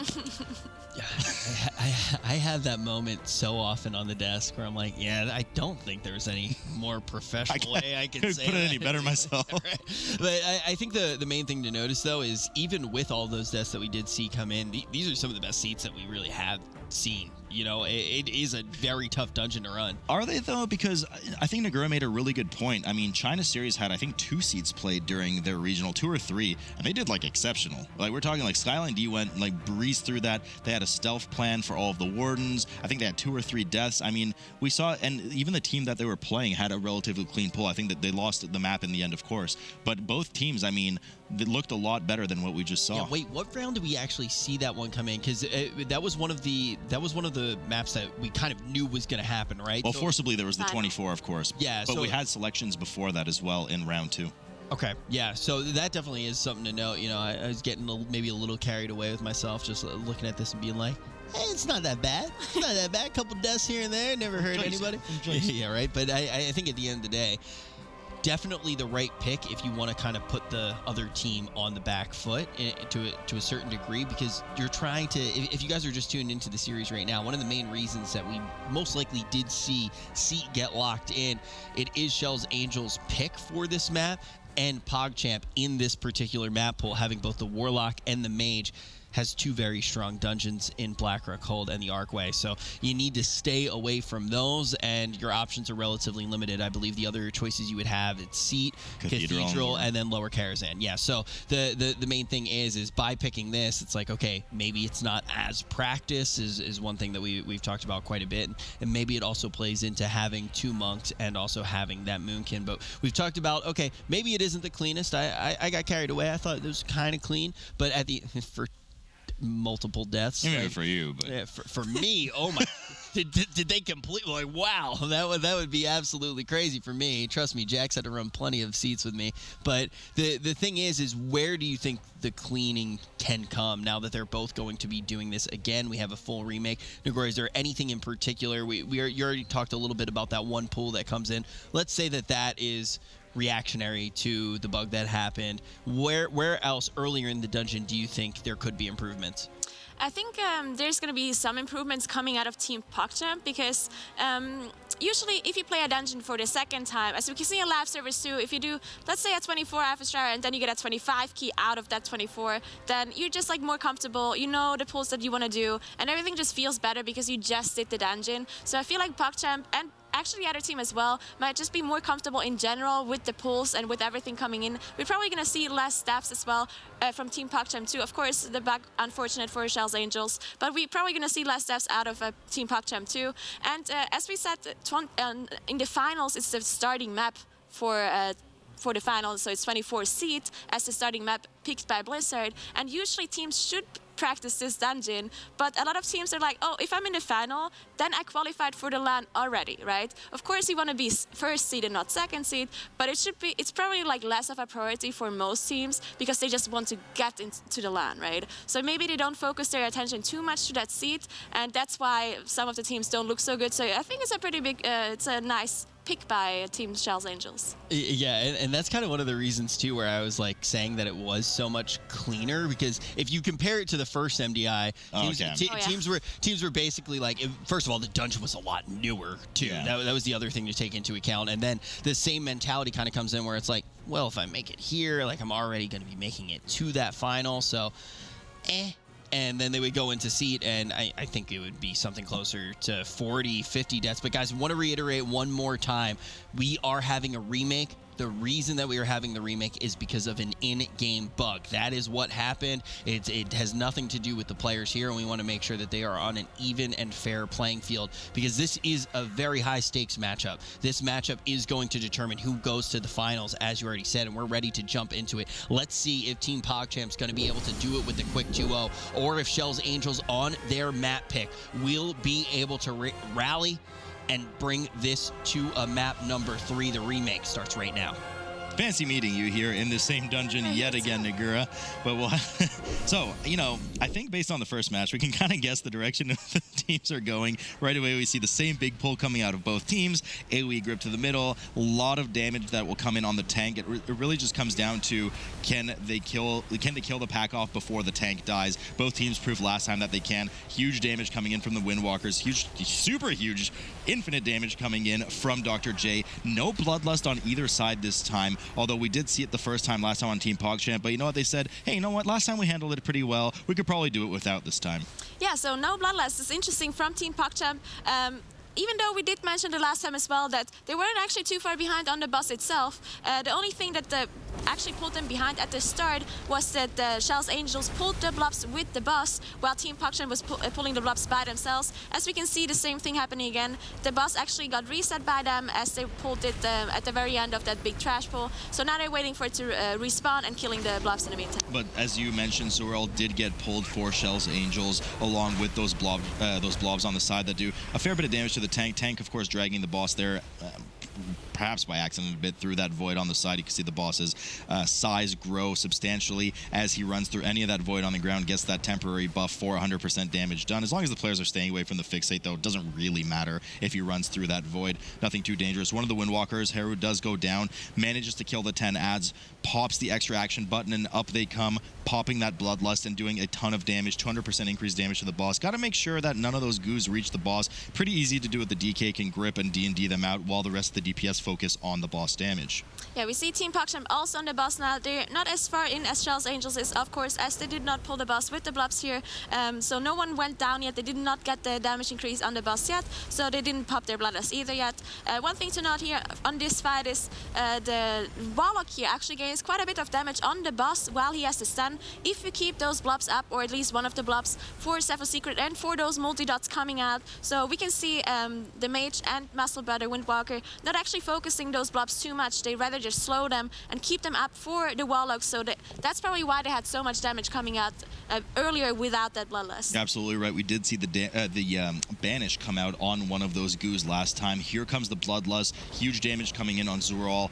I think Kjell's Angels got it to about 46-47% by the time that burn phase ended with the 200% damage increase taken. Kjell, the Warlock, doing a ton of damage, as Nagura alluded to earlier. Zorol already well below 30% in just a moment. I mean, the amount of damage that came into this burn phase is just miles beyond Kjell's Angels, who actually just incurs a death on the board right now. Might have to consider getting that res up, or they might kind of be stingy. No, they get it up. They're not stingy with it. They want to make sure they kill this boss as quickly as possible. But Zorol over on Team PogChamp's side, already about to die. Yeah, they might actually not need that second stun. The bloodlust just ran out and the boss is on 1%, so they had enough damage to kill it in just one phase, which actually is going to save them so much time. So it's good that they changed up their strategy and just kept the bloodlust for that phase to just one phase the boss and getting a big advantage over Kjell's Angels here. Yeah, I mean, Kjell's Angels, did they have a second burn phase already too? They did. They did? Okay, so they had their second burn phase and still managed to kill the boss after Team PogChamp, and in the meantime, of course, had to use their battle res as well. Both teams efficiently pulling some trash during this RP with Ilaria as they move it into the house and get ready for the gauntlet once again. Actually, I'm not sure now that I think about it if one of them, the player that died, might have been downstairs, because if you are downstairs and you die in that phase, then you don't actually get the stun on the boss. So you actually, if you die downstairs, you lose so much damage on this boss fight because you don't actually get the stun and you don't get the 200% damage increase. So it's a very, very big loss if you have that player die downstairs, but I'm not sure if that's what happened. Team PogChamp moving over, finishing up the rest of this trash from the first boss's area and getting ready once again to do the gauntlet downstairs. Now, a bit of sloppiness coming from them from the gauntlet after they killed the first warden last time. They had, they had Dr. J's cauterized prog, the Holy Paladin died, the Windwalker died, so hopefully this time they can clean it up a bit while they're doing the gauntlet event with the 3 wardens in order to spawn Saprish. Shell's Angels right on their tail, though, moving over to that first warden. We'll likely expect to see the Boomkin pulling some of the goos on the far right side again, as they do, we can see here, so that they can already kind of pre-carve that path out. Unfortunately, though, the Boomkin takes some of the dots from the goos, which is a ton of damage. You can see that health yo-yoing up and down. Thank God Moonkins have that bear form without a cooldown that is just so good that everyone loves. But we see both of them went into that room with 26% enemy forces. So both of the teams had the exact same trash percentage when they walked into this room, and they're they're really close at this moment. Both of them about to kill the Rift Warden. The only difference that we saw is that Team PogChamp did not pull those extra blobs, so they're gonna do the same big pull that we saw coming out of Team PogChamp earlier, where, as you said, they lost their healer and they lost Muscle Bra. So let's hope this time around they can do it better, as we can see those debuffs come out and do a lot of damage on the whole group. There's a Dispel this time on the Windwalker immediately, as they tend to be a bit squishier. Of course, the Warlock can handle themselves. The Mage still has Cauterize available should it get to that point. As I was mentioning, the Warlock is actually fairly squishy for some reason and manages to die on this pack. Does release, opts not to use the Battle Res. Smart move by them. There is even more dangerous stuff coming up. We see the Ice Block come up from Dr. J. Shella starts running back so they can start getting out all the dots on all of these mobs, but they do well to immediately aggro the Arcane Warden. Both teams do, to make sure that they're not stuck in that intermittent ad spawning phase between the gauntlet. Yeah, this pull is just a little bit more difficult for Team PogChamp because they have those extra blobs, as we mentioned earlier, that Shell's Angels does not have to deal with because they pulled it to the other Rift Warden. So the death coming out of Shella here, they did recover pretty well. He did walk back, and it's looking good for them so far. The Rift Warden is about 50% HP, but the Rift Warden itself is not actually that dangerous. It's more the trash around the Rift Warden that they pull with it that is more dangerous than the Rift Warden itself. Yeah, as long as you interrupt that big cast on the Warden, that will nuke a player in fear for 5 seconds. Stygian Blast, I believe it's called, then you should be okay. Shell's Angels dealing with that second Warden and starts heading off towards the third area right away. Likely they will have to deal with 1 round of the gauntlet, and they will pick up a Trick or Treester in just a moment. Muscle Bra unfortunately going down on the side of Team PogChamp. Once again, being stingy and being having reservation about using that Battle Res, wanting to save it for a later point in the dungeon because, well, I mean, as we saw, there's a lot of craziness going on in that third boss room in Viceroy's room. Yeah, Shell's Angels on their way to their third Rift Warden. They did use their Battle Res on the 1 death that they had earlier, so they're not saving their Battle Res as well as Team PogChamp is. But always it's like a split-second decision. Do I release? Do I wait for the Battle Res? Because we only have 1 at the moment, it takes quite a while to recharge. So it's you need to decide fast if you want to use that rest or not. We see Team PogChamp, of course, doing a lot of walkbacks, especially in the run before. But Shell's Angels not saving their Battle Reses so much. They're about to kill that third Rift Warden, and they can head to Sephiroth. And Team PogChamp only now pulling that third Rift Warden. They pulled some trash over to it, again, efficiently. They want to get as much cleave as, I mean, in general, you always want to get as much cleave as possible, but regularly playing to the strengths of that Fire Mage and, of course, the Windwalker in there, DPSing down the Warden as fast as they can. Saprish now has been spawned for Shell's Angels. We will likely see a very large pull from them in front of the Saprish area as we did last time, and then they're going to get ready to pull the boss on top of it. Yeah, both of the teams still have cooldown on their Bloodlust, so 4 minutes 40 for Team PogChamp and 3 minutes 40 for Shell's Angels, so 1 minute difference here. But the last time around, we did see them save the Bloodlust and not actually use it on Saprish, if I remember correctly. Then both of the teams actually did this exact same pull that Shell's Angels is doing right now. This huge pull where we can see the stun and the Solar Beam coming in. Solar Beams are very good for trash pack like that, especially because there's so many casts coming out. And of course the stun from the Windwalker, very good to deal with those kind of things. We also see the traps on the floor and the cats jumping to the Moonkin there. Yeah, of course, there's an unfortunate combination of both interruptible and non-interruptible spells, so they did have to kind of overlap that CC with the silence and of course the leg sweep on some of the mobs. Shell's Angels kiting around in a circle, the tank not wanting to take too much damage from all the various mobs. We see them dipping really low there. I'm not sure if they proc their Purgatory. We'll have to see. Oh, they actually did, yeah, so Purgatory has proc procced on Divine Field, the blood decal on Kjell's Angels side. Team PogChamp just now finishing up with the Warden and moving up to do a similarly large pull. Kjell's Angels cleaning it up, and we expect that they'll be pulling Saprish up in just a moment. Yeah, so we see the buff coming out here on Dr. J just to, I'm pretty sure just to not get interrupted by the quaking, as the buff makes you immune to the interrupt of quaking, just so he can do his insane damage, his infinite damage coming out of Dr. J.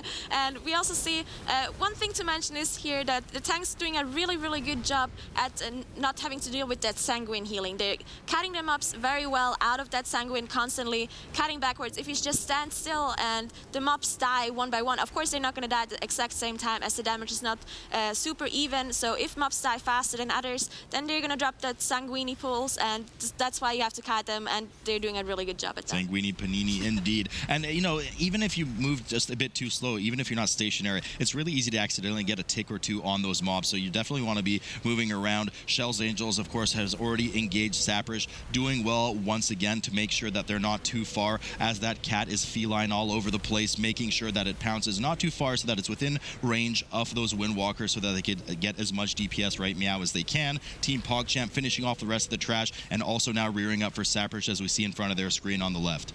Yeah, Team PogChamp just doing everything a little bit slower as Kjell's Angels. Of course, the Devil Windwalkers helping so much for that trash DPS coming out of them. Just insane damage. And of course, the Moonkin for Saprish, a very, very good class. Probably the best class for this boss, especially because just 3 target cleave. As you can see, just doing a lot of damage. Yeah, okay, we'll see what the meters are between the Warlock and the Boomkin by the end of this. Yeah, you can check.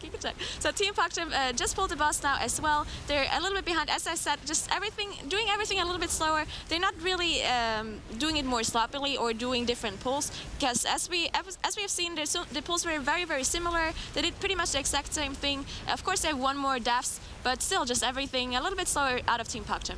I mean, you can tell that Kjell's Angels, this is a map that they really practice, but you know, everybody's going to be holding their breath now to see what happens at Viceroy's trash once they down Saprish. Saprish now to the single digits of health percentage for Kjell's Angels, should be able to clean it up no problem. But at this point in the map, compared to the previous match we saw, Team PogChamp is actually a bit closer this time in terms of percentage on the boss, just in terms of overall dungeon progression. Kjell's Angels 3% behind on Team PogChamp. I'm going to be really curious, Nagura, to see this time if they kind of recalculated the trash percentage pull, because remember, Team PogChamp actually had 100% ready to go by the time the RP after Viceroy happened, so a bit of time wasted there for them.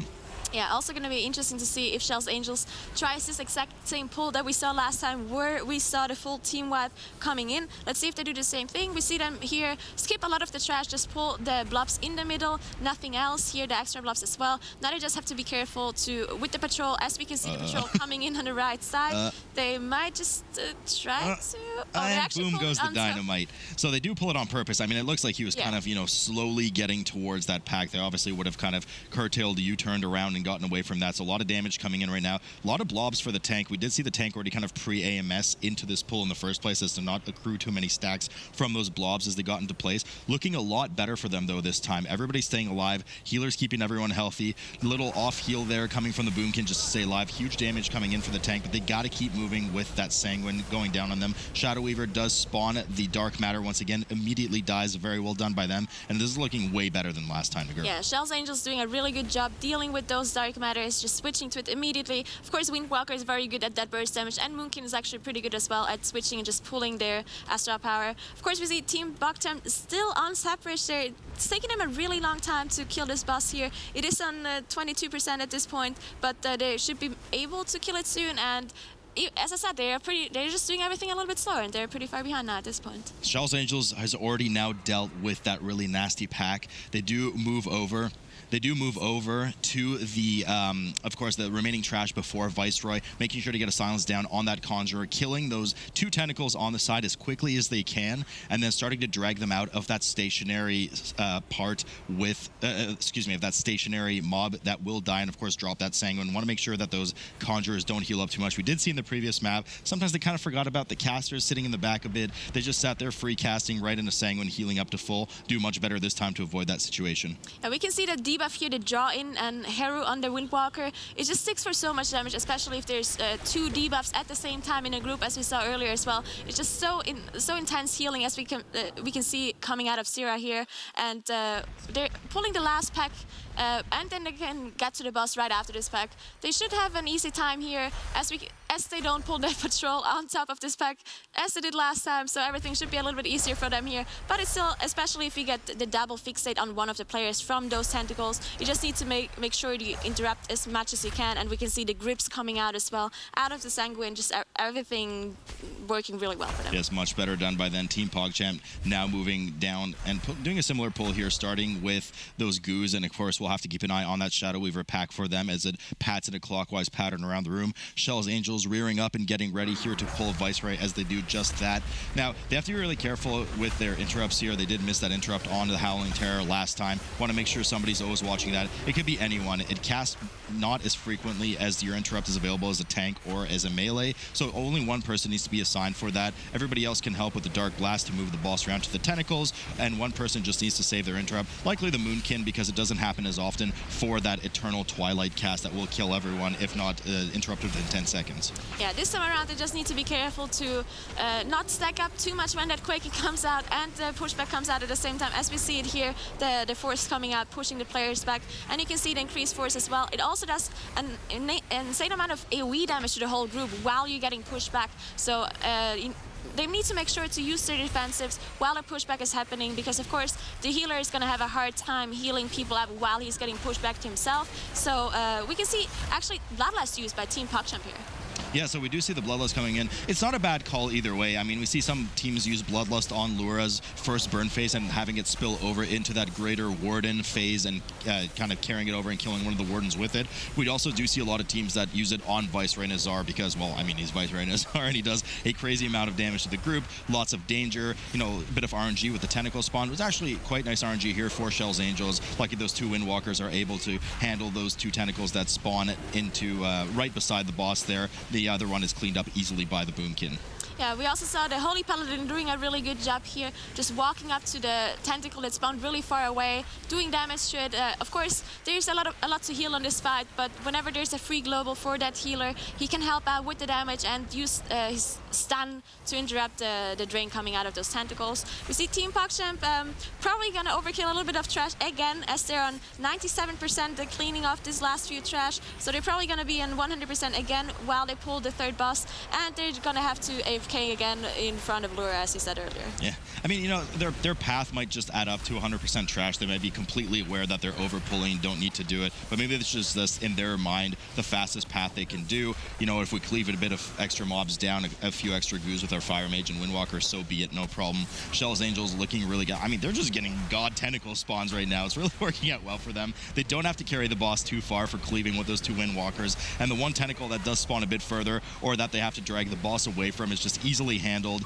by the Boomkin. Does have access to that solar beam if necessary, once every 40 seconds, if I'm not mistaken, if you successfully, 45 if you successfully interrupt with it, otherwise 1 minute. Kjell's Angels downing Viceroy in just a moment. They do have 3% left on the trash, but I think they'll probably just use it with those Wardens at the end. A lot of damage coming in on the group too, but no problem for the Paladin to catch up this time. Yeah, good healing coming out of Sira here while the pushback and the Quaking happened at the same time. Just so much damage on the whole group, but he did a really good job. As you can see, he popped his wings as well to heal up the group there, and now they're gonna have to wait for this RP to happen. They are on 79% trash, so they still need 3% trash to get that 100%, and then they're going to be on Lura. Also, one thing to note, that they saved their Bloodlust, so I believe they think they're only going to get 2 Bloodlusts throughout the whole dungeon. So they used the first one on the first boss and saved the second Bloodlust all the way up until Lura now.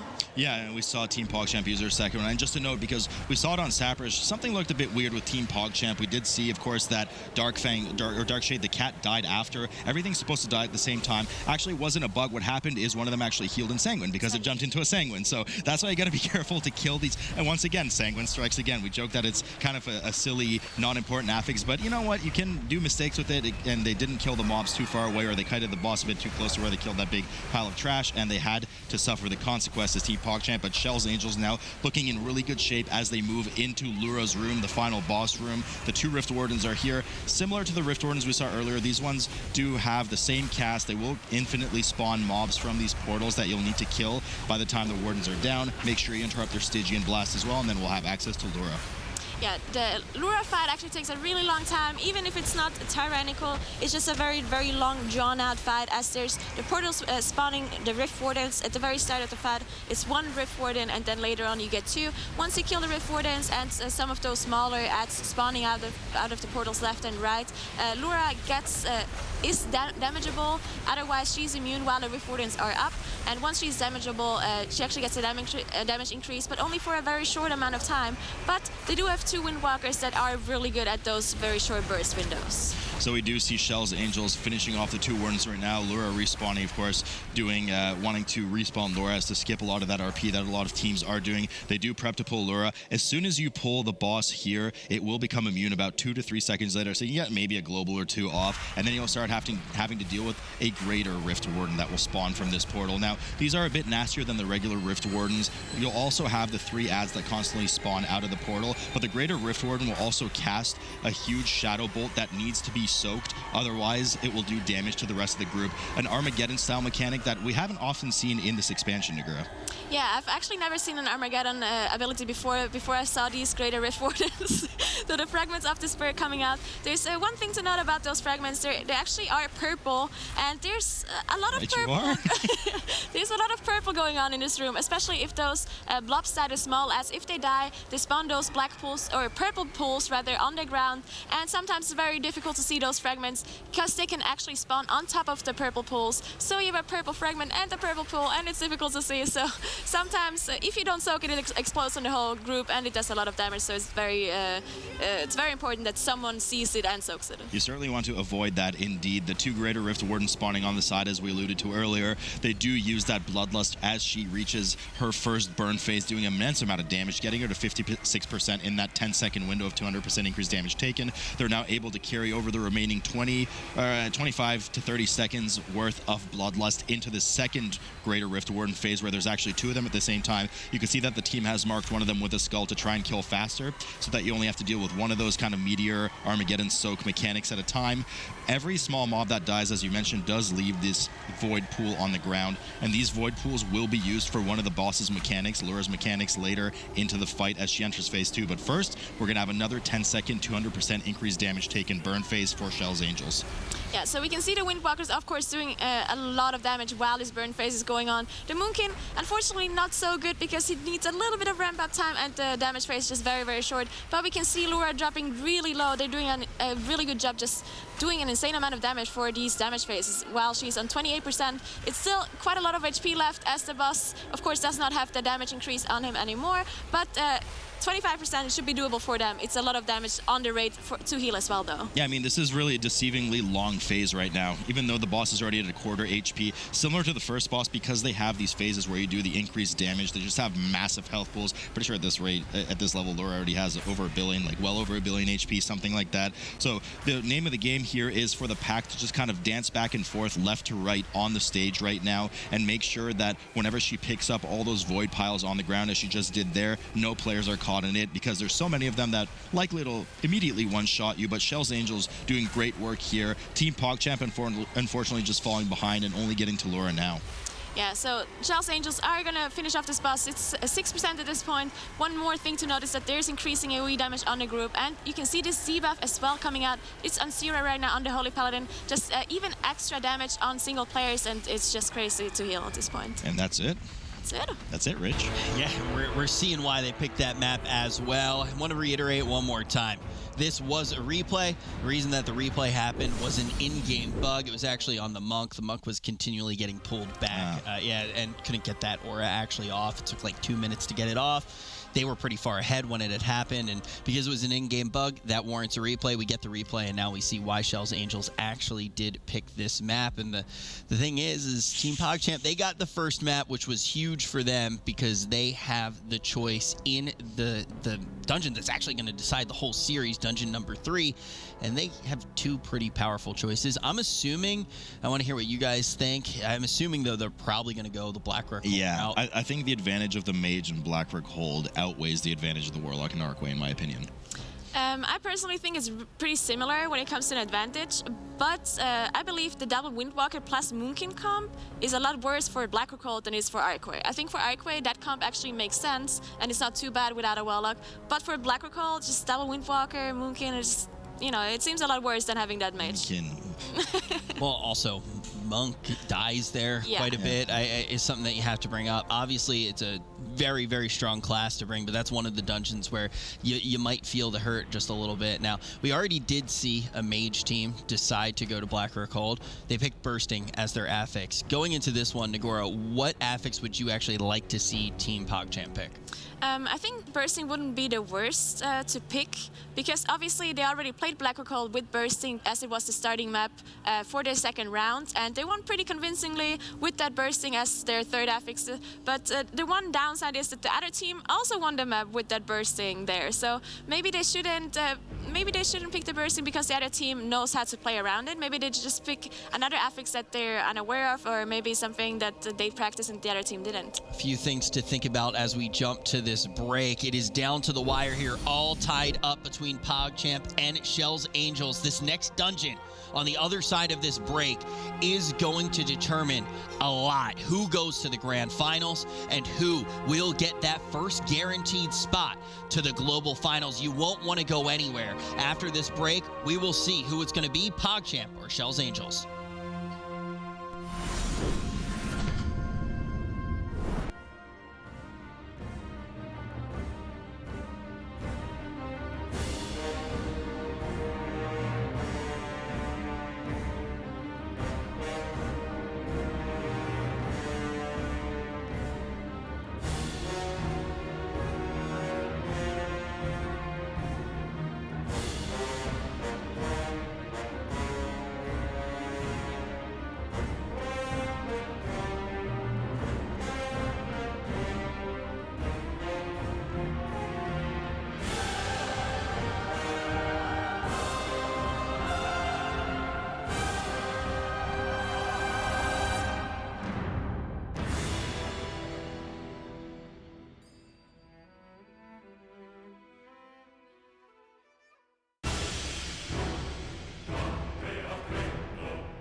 Black Rook Hold is going to be the dungeon that decides who will go to the global finals. Is it going to be PogChamp or is it going to be Kjell's Angels? The loser of this will drop down to that loser's bracket to try to get that rematch going. My name is Rich. I'm going to be your host, and joining me on the desk, we got Sloot and Nagora. All right, guys, let's talk about this. We kind of assumed that this is how it was going to go down with the comp that PogChamp had, and they're also selecting Bursting. I don't know. I'm shocked that they chose BRH with a mage. I never saw it coming, Rich. Yeah, you know, never saw it coming.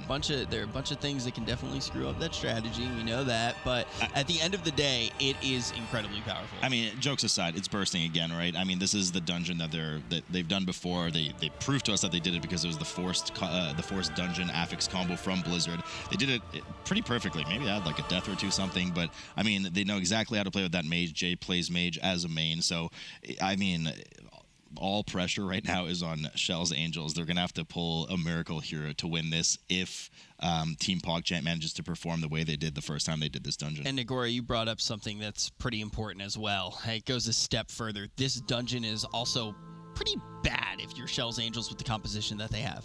Well, one thing to notice that Kjell's Angel, I do believe, played 3 Windwalker monks for that exact map, and they didn't, I mean, I'm pretty sure they lost the first map with the 3 Windwalkers, as far as I remember, but they did do really well positioning-wise. I saw them pull those archer groups, those very difficult trash packs. They pulled them very perfectly around the corner, so the Windwalkers can line of sight, still the shoots and everything, and then a knife dance. So they did a really good job with the 3 Windwalkers, so why not do a good job with 2 Windwalkers too? It's a little bit safer this time around, as they have a Moonkin, and a Moonkin doesn't have issues with those kind of packs, of course, as you have the bear form, and you can just outrange things as well.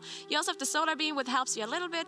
Can interrupt, you can blanket silence the shout coming out of the champion, pretty much delaying that buff on the whole group. So maybe it works out for them. Of course, it's still very difficult to beat the mage, and they're having a disadvantage, of course. But you know, if the mage group fucks something up and it doesn't work properly, then maybe they can. Maybe they can beat them. I think that's the big thing that we have to check for. We're going to be jumping into this right now, and we will have to see. It's kind of one of those things where Kjell's Angels is almost hoping for a mistake to actually happen. But guys, we're going to jump straight into this. This will determine who goes to the global finals. So back we are here in Black Rook Hold, Nagura, as we're getting ready to invis pot, likely the right side of the room as we see the teams do. And I wonder why nobody ever goes up the left side. It's kind of weird. It is pretty equidistant, but I believe the trash spans maybe a bit longer on the left side. Whatever it may be, it doesn't really matter. They do skip all of the trash here, and they get ready to get right up to the first boss, Amalgam of Souls. We've seen this dungeon a few times already from a lot of the teams. Of course, they're first to do it in the semifinals upper bracket on the 23 with these exact same affixes, the Bursting, which perhaps, of course, not the most friendly, you know, affix choice, especially for the mass AoE that they're going to do upstairs, but they're just so well versed in it. I mean, we saw both of these teams do really well in it, so they just wanted to clearly have a full comfort pick here. Yeah, so both teams, of course, know exactly how to play this dungeon. As it was, as we said already, the set affix pick for the second round, and they both played this exact match already with the same level and the same affixes. Of course, they're on the first boss now. Both of them used that Bloodlust. Coming in, of course, there's nothing really else to use that Bloodlust on, so of course they used it here. They're probably not going to have an issue to survive that Soul Burst either, coming out at the very end, the AoE, as they probably calculated the damage and know exactly how much it does. Ridiculous amounts of damage coming out of those Holy Paladins. Not really too shocked to see that. Everybody just giving as much as they can right now, trying to get the boss to that 50% mark and start the RP phase. Now, the one potential advantage of the Boomkin here is that it can root one of those spirits on the side without too much commitment and babysitting that would need to be done by, say, let's say a Blood DK needed to constantly run out, grip it, slow it, etc. So wouldn't be shocked to see that coming out of Kjell's Angels so that they could stay in this transition phase for as long as possible up to that 15% mark. Team PogChamp just now moving into that phase as well. Yeah, Team PogChamp is going to have a little bit of a harder time keeping one of those spirits alive, but I'm sure they're managed somehow. And we can see, of course, as you said, the Paladin doing so much damage, almost 2 million DPS coming out of both of the Holy Paladins. Also, the Blood DK is doing a lot more damage than they usually do on other bosses. They probably are, like, it's more viable to play DPS legendaries and DPS just gear sets on this kind of boss because it doesn't do too much damage on the whole group and not on the tank either. So on other boss, they probably have to run more defensive stuff, and they can't do as much damage as they can do here. Yeah, really most of the damage is avoidable except that AoE explosion with the transition back to the first phase and also the tank. But the Blood DK can take care of themselves really well, no problem. So we see that coming out of them. Kjell's Angels did indeed root one of the ads on the side. We can see it there on the far left side. Amalgam will forcibly enter phase 1 again at 15% for them. Team PogChamp really not caring to deal with that too much. They just do the AoE grip right away, cleave everything down, get Amalgam out at about 30%. Everyone on both teams survives that AoE explosion well, looking to finish off the boss as fast as possible so they can get that RP rolling right away and start getting up to the Spider Wing. Yeah, we actually saw Kjell's Angels drop really low there, especially because it is Grievous and bursting too. So we saw the Grievous kick in immediately after the Soul Burst, and we saw the Holy Paladin just drop to like barely 3% HP and had to heal him up immediately afterwards to not die to the Grievous stacks. And yeah, those two affixes, Grievous and bursting, just very difficult on the healer. Yep, Kjell's Angels finishing just a bit above 5 seconds before Team PogChamp. Both teams now waiting for that door to open access. Now, once again, we're back to the bursting. So we did see a BRH earlier without this bursting affix, but I think it was Volcanic that the team chose earlier. But now with this bursting, especially in this hallway, and we'll have to revisit this concept again after the second boss, a lot of stacks that we're about to build up here with the small spiders coming up the hallway. I mean, there's a ton of them. So, you know, if they just AoE and nuke all of those down, the teams and the healers are going to have to really be on point, get some of those CDs rolling in order to survive the high amount of bursting in this dungeon. Not to mention that Grievous is also not going to help if they start dipping below that 90% mark. Yeah, Team PogChamp slightly slower than Kjell's Angels here, as we saw in the previous dungeon as well. Just a little bit less single target damage coming out of Team PogChamp here. Now we saw some different pulls with those spiders in all the dungeons that we saw so far with the same affixes. We saw some of the DKs pull them back down. We saw some actually outrange. We saw some of the Windwalkers actually not even walk with the rest of the group while the spiders die, so they don't have to deal with those bursting stacks, because it's actually only, I believe it's 60 yards range, maybe a little bit more. So if you just stay out of range while your team kills some spiders or some other trash, if you don't have any immunity or defensives to deal with that damage, you can in theory just outrange, just wait until they die and then just come back. Both teams pulling that huge spider, of course interrupting it from playing with its favorite toy, the fidget spinner, as it rounds around into that first room. They do want to get to that Arcanist right away, as we can see Team PogChamp just kind of invading the space of that group as quickly as they can. They get that MC on the Arcanist, and after that we're going to see, of course, them starting to buff Dr. J, which for this dungeon has gone arcane for, well, understandable reasons. Kjell's Angels dealing with that spider now on the side, and they too will be moving into this room. Now their pull is probably going to look a little bit different here. They're likely going to pull the entire hallway, AoE grip it together, get as much damage as they can while the tank runs away to mitigate a lot of that, the abilities going on the group, and the two Windwalkers and the Moon can do as much damage as they can in the meantime. But here it is, all eyes right now on those Windwalker health bars, because they tend to get gibbed on this trash a lot of the time. Yeah, Kjell's Angels doing this insane pull where they just pull the whole hallway pretty much together. One thing to note is that they don't actually pull it to the side this time around. They don't pull it back to one of the pillars so they can line of sight, but instead Divine Field, the Blood DK, is actually kiting. So one thing to note, with a lot of trash in dungeons, if you kite the trash and you're 40 yards away, as long as you do have aggro as a tank, the mobs, instead of actually casting abilities, they start just walking and trying to get in range of the tank. So if you're far away and you're kiting enough, then they stop casting abilities and the rest of the DPS can just finish off those mobs. Our good friend Shamalama has now fallen down and come out for Kjell's Angels. Only once killing that commander will they have access to the gate that opens before the last trash pack, before the second boss, Ilisana. Team PogChamp on the left side is still buffing up the mage, but we do know what kind of havoc they can wreak in just a moment, and here they go. We're going to see those meters rocketing up in just a moment for that arcane mage, as all of the buffs have been spell stolen from that Arcanist. Goodbye trash pack, and hello Commander Shamalama Ding Dong in just a moment on Team PogChamp's side, the last pack that they have to deal with, and the ones that Kjell's Angels is taking a while to deal with. So it's actually funny, Team PogChamp is probably going to end up finishing this trash before Kjell's Angels just because of that mage buff. Yeah, as long as Dr. J does not drop his buff here, he will still have it for this pack with Shamalama Ding Dong, as you said earlier. But we see Kjell's Angels are on this pack as well. As you said, it takes them a really long time, but they're about to kill it. So they should be pretty similar now when it comes to time in the dungeon. Both of them, of course, 0 deaths. No one has a problem with that. Everything is going really cleanly for both teams. Of course, they have the disadvantage of not having the mage, so now Team PogChamp caught up. And of course, on the boss, they're going to be a lot faster compared to Kjell's Angels. Yeah, so I mean, not shocked to see Team PogChamp just absolutely disintegrating that pack. Kjell's Angels now heading downstairs just a bit to kite the remainder of that pack, make sure no one dies. Still 0 deaths on the board for both teams, which is really nice to see. Getting a quick food buff up and helping deal with with some of those bursting stacks. Kjell's Angels is now moving over to that last pack that Team PogChamp is already working on and about to down. Afterwards, they will start once again getting that mage really swole and getting ready to pull Ilisana in a moment. Yeah, so Ilisana, it is a very difficult boss, as we saw some teams not even able to kill the boss at all, as it is tyrannical with those two very difficult affixes. So one of the more difficult bosses in this dungeon on with those affixes too.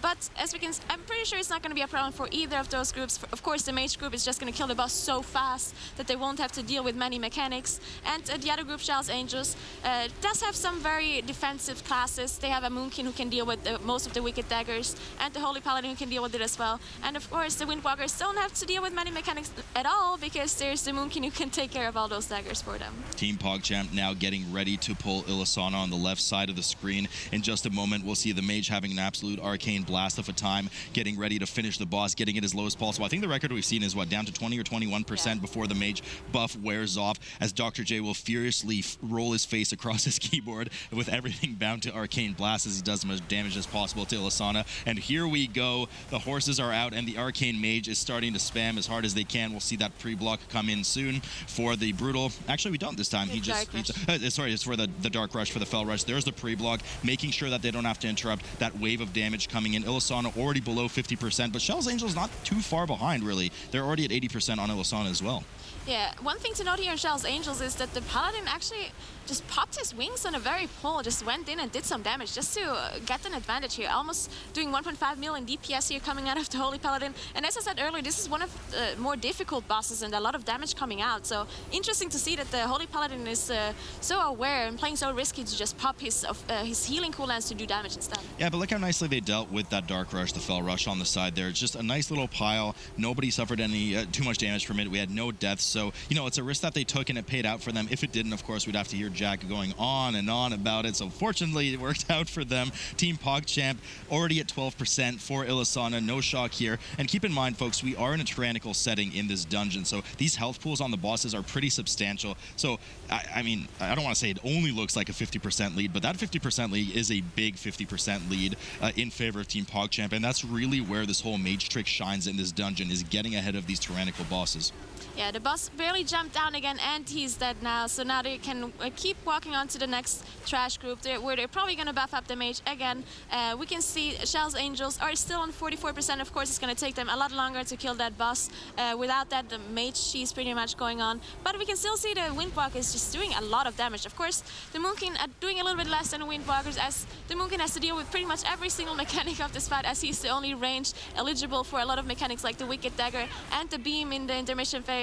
So he has to kite all the beams. He has to go bare from every single Wicked Dagger. So he's having a hard time here in this fight for sure. I don't know about you, but mage cheese is my favorite kind of cheese, even more than Gouda. But Team PogChamp does AoE grip everything together. Really typical pull that we see here. All three of those Fell Lords together on top of all the small adds. Dr. J does go down as the adds are just about to finish off. Lots of bursting stacks coming in for the group. This is one more haul that we have to pay attention to. Those bursting stacks should be okay, though. They do use the battle res on J, comes up right away and starts helping with the DPS. We just saw how low Seb's dipped immediately with some of those brutal assaults getting out from the Blade Lords. Really dangerous ability. Immediately had to use, you know, he was actually safe, but this is just one of those crazy freak out moments where the healer immediately sees the tank's health drop. LOH popped right away on Seb's, but he was okay in the end after he managed to run by. And now, hopefully safely, they do run up past the boulders and get ready to start their gauntlet, while Kjell's Angels just now finishing off Ilisana. Yeah, hopefully they do a little bit of a better job dodging those boulders than the team that we saw beforehand. But as you said, the bursting stacks on this huge pull that we saw coming out of Team PogChamp, it's just so much damage, and you have to be very careful to not refresh the bursting stacks at the very last second. If you already have 8 stacks coming out and then you kill one more mob as the bursting is about to disappear, it's just so much pressure on the healer, just too much to handle. So the teams have to coordinate their damage properly and actually stop the damage. Even though a lot of DPS don't like stopping damage, but they actually have to do it here to not overdo the bursting.